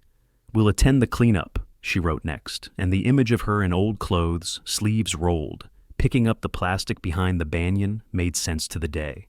Small civic tasks scratched at pride and made it bleed enough to heal. Gratitude didn't stand in the doorway asking to be noticed. It swept, it rinsed, it left a bucket outside to dry in the sun. Midday made rooms visible in a new way. The grain in the dining table looked like a river map. I traced it idly and found myself at deltas I had never noticed. I ran a cloth over the surface and felt how far patience had come. It no longer clung, it volunteered. In the bedroom, the bedspread's blue agreed with the window's blue without competition. In the mirror, my face had lost the sheen that negotiations leave behind. A line by my mouth had softened. Another at my brow had learned to lie down. When I smiled at nobody, the room didn't flinch. For days, sandalwood lingered at the shrine without being fed. One stick sufficed. I realized then how much of life is measured in sufficiency. The tea in the second steep tasted still like tea, not like a swallowed grievance with sugar on top. Rice cooked to a texture anyone could understand. Oil glistened without boasting. On the balcony, petrichor had thinned to dust and sunshine. The first post-storm breeze brought a metallic echo that faded into cotton. Downstairs, a child's laughter bounced along the corridor like marbles released from a pocket, rolling, converging, holding no agenda but velocity and joy. Her messages did not stop. They arrived with daylight manners, a picture of fresh marigolds bought from the flower seller who had moved his stall back to the corner, a recipe for a salad she had made on a hot day and liked because it forgave oversalted dressing, a link to a concert I might enjoy because the singer held his notes like someone who respects breath. She asked how my palm was, and I remembered to answer that the old cracked crescents had become only memory, that the new oil had finally found skin to be welcomed by. "I borrowed your shawl," she wrote once, and added, "I will return it Tuesday." On Tuesday the doorbell rang. The shawl smelled faintly of her perfume, and underneath it of my cupboard, sandalwood and starch. "Thank you," I said, "for Tuesday." She nodded as if she understood that time is a promise in this house. His calls moved from doorways to chairs. He stayed to finish tea without pocketing his phone. He asked about the hibiscus, the plumber, the neighborhood boy who had won a cricket medal with a ribbon too long for his neck. He told a story about a difficult client and did not try to be brave inside it. When he said "Mom," it landed without sharp corners, and my name for him, old as dough, rose on my tongue without apology. We spoke of kilns and contracts and how early sleep is a better medicine than any store sells. In his eyes, I saw an old boy and a new man trying on the same shirt and not minding the fit. At the society office, a copy of the minutes noted the occupancy agreement, tidy lines and perfect dates. The pen strokes were thick enough to cast shadows if you looked sideways. The watchman practiced the word owner far less. He moved on to madam when the context was corridors and keys and misplaced packages. The building secretary started using my first name and then correcting himself into respect when sentences wanted titles. The president stopped adjusting his spectacles to see me. He saw me plain. In the lift, neighbors arranged their bags so the handles faced me in case my hands wanted something to hold. I declined gently and took one handle anyway, because sometimes allowing help is the most muscular act available. Food returned to being instructions I enjoyed giving and following. I fried mustard seeds until they popped and hopped and perfumed the kitchen with a realism no diffuser could mimic. I learned to add a mint sprig to the water for guests who liked the idea of spa at home, and I laughed into the steam because spa as word no longer threatened me. On cool evenings, I poured a small whiskey and only sipped after dinner, letting the amber teach the glass how to hold light before asking it to hold fire. Whiskey was not a metaphor. It was a square of warmth walking from my mouth to my chest and sitting there like a well-behaved cat. In photo frames across the apartment, dust refused to settle long enough to write my name. I wiped them without making theater of the gesture. The boy with flour on his cheek grinned back at me with an innocence that could afford to be true again. The woman beside him, me with fewer lines, louder earrings, smiled with a faith I could claim again without denials. The frame at their console stayed upright for weeks and then months, changing positions during dustings, but never in meaning. The glass learned to forgive fingerprints. When I visited, their diffuser was not pretending to erase food anymore. The room smelled like cumin's quick temper, like coriander's fresh agreements, like a rice cooker that knows when to rest. She placed a plate in front of me and did not narrate its health. He poured water without explaining the source. They sat, one on either side, and our conversation walked like a person healed enough to climb stairs without counting. At some point, she reached for the frame and wiped it with the edge of her dupatta without remark. At some point later, I noticed the amended agreement pinned behind a calendar, accessible, not displayed, the right mix of presence and privacy. Once at the market, the flower seller called me Madam Owner and then laughed at himself. His fingers stained orange from marigold and turmeric. "Madam is enough," I told him, and we both enjoyed the luxury of enough. The coriander smelled of rain even on a dry day.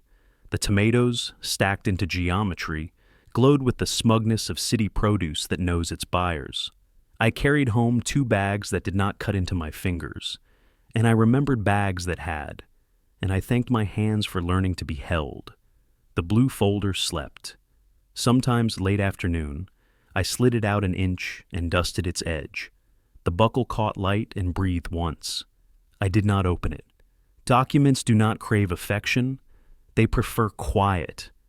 I returned it to the sideboard and tap the wood with the backs of my fingers, a habit from long ago when wood needed to be convinced to be furniture. The key stayed on its hook, weight familiar, initials shining just enough to be legible from across the room. Passing it, I would touch it with my little finger, a secret greeting between metal and patience. On Sundays, I wiped the sill where the watch lay. I let the sun warm its face until the glass felt like skin. I turned the crown to match the clock, to match the phone, to match the world. For the first time in years, it and I agreed on minutes. Then, occasionally, as the day aged into evening and people unpredictably found old habits, I pulled the crown and forgot to press it back, letting 7 minutes of sanctuary bloom inside the watch's small universe. It did not matter. Sanctuary was a room now, not a trick. Some afternoons carried old wind. A comment would arrive crooked and trip on its own feet. A glance would remember a power that had been replaced by responsibility and look around for a ledge. A memory would knock like a persistent salesman. I practiced emotional discipline as muscle and ritual. I refused to vent into phones that did not own my story.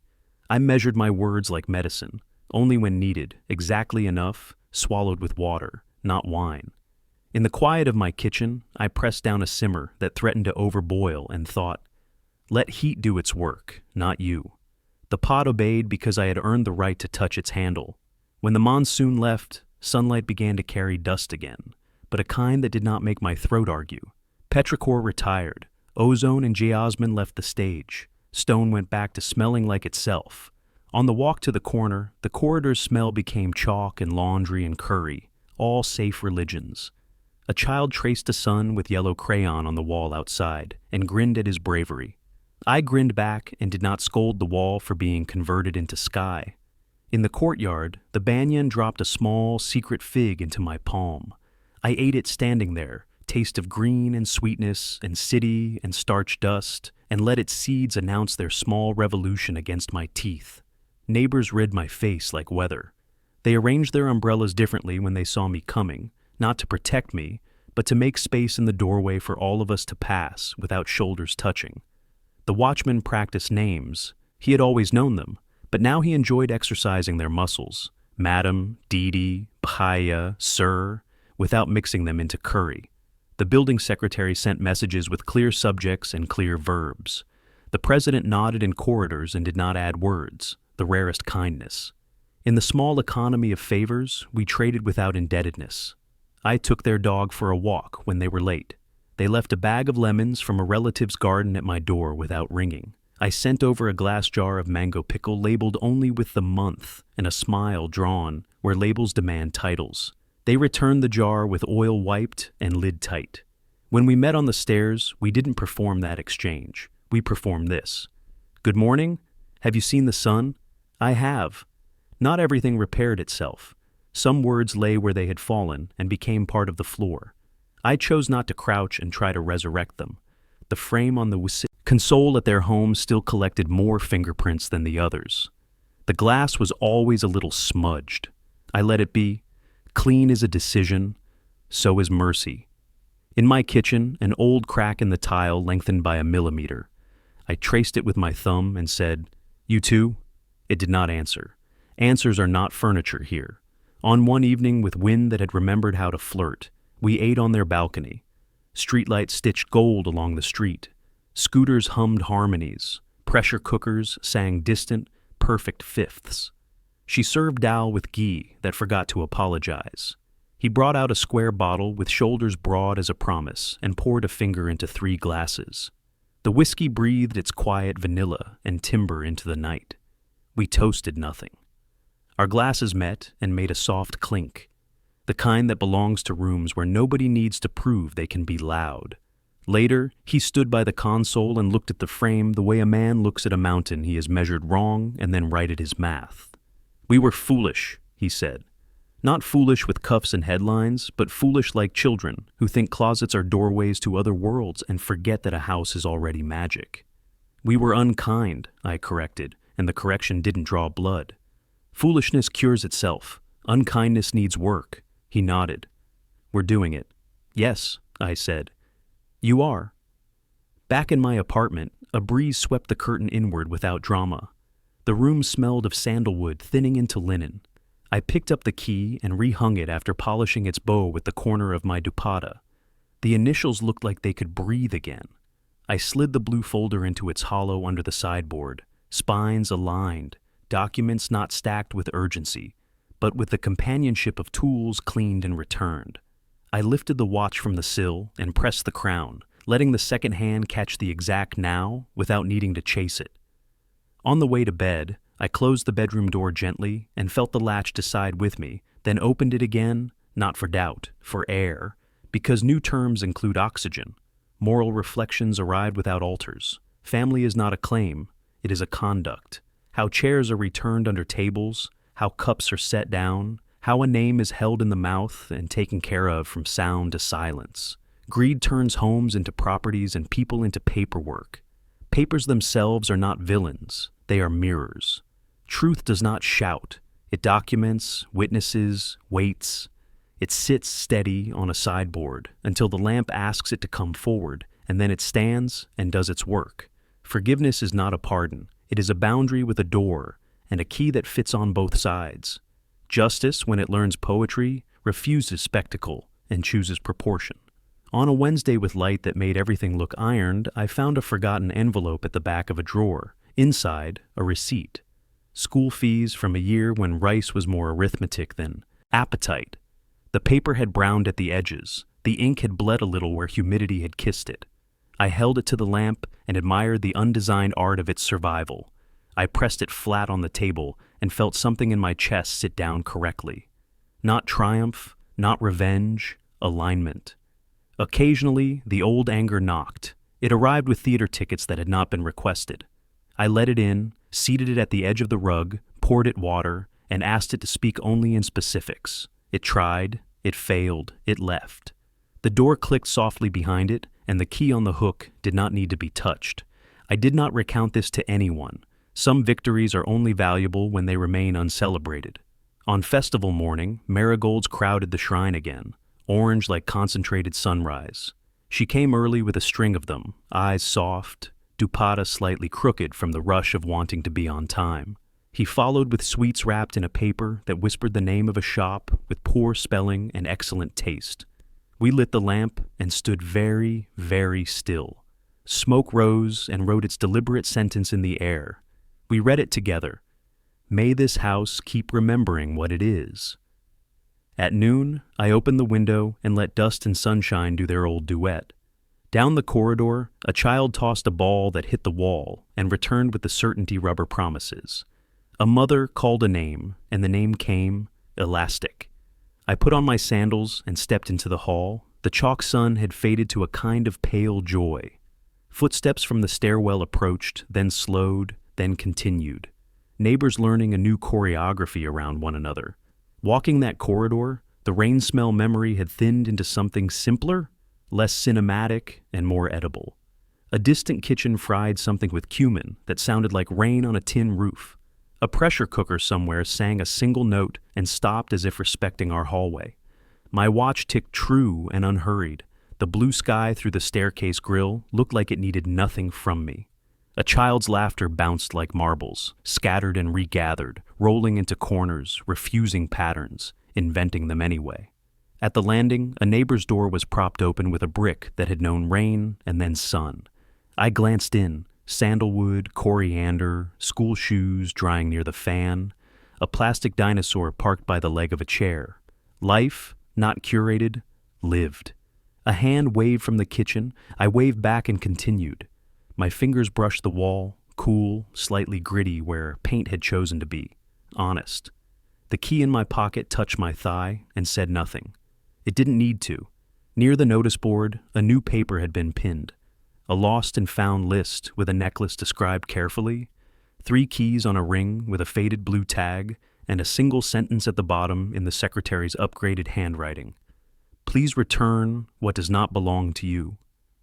My mouth curved. My breath arrived easy. I stood there long. Enough to become a person reading a notice, not a person reading an omen. On the way back, a thought met me before the door. Names can be refused. Houses remember. In the metal curve of the handle, my reflection stretched and corrected and laughed at its own geometry. Sandalwood met me in the first step inside. The framed photo flirted with the sun on the console and held it. The kettle clicked and decided it would boil. I set the cups down gently, not carelessly, and let the apartment keep its new temperature. Then, just as the water trembled but before it sang, the doorbell rang. A soft, careful sound, followed by a pause that asked permission to be heard. I looked at the key on its hook, at the watch on the sill, at the blue folder resting like a closed book, and walked to open what might already know how to enter.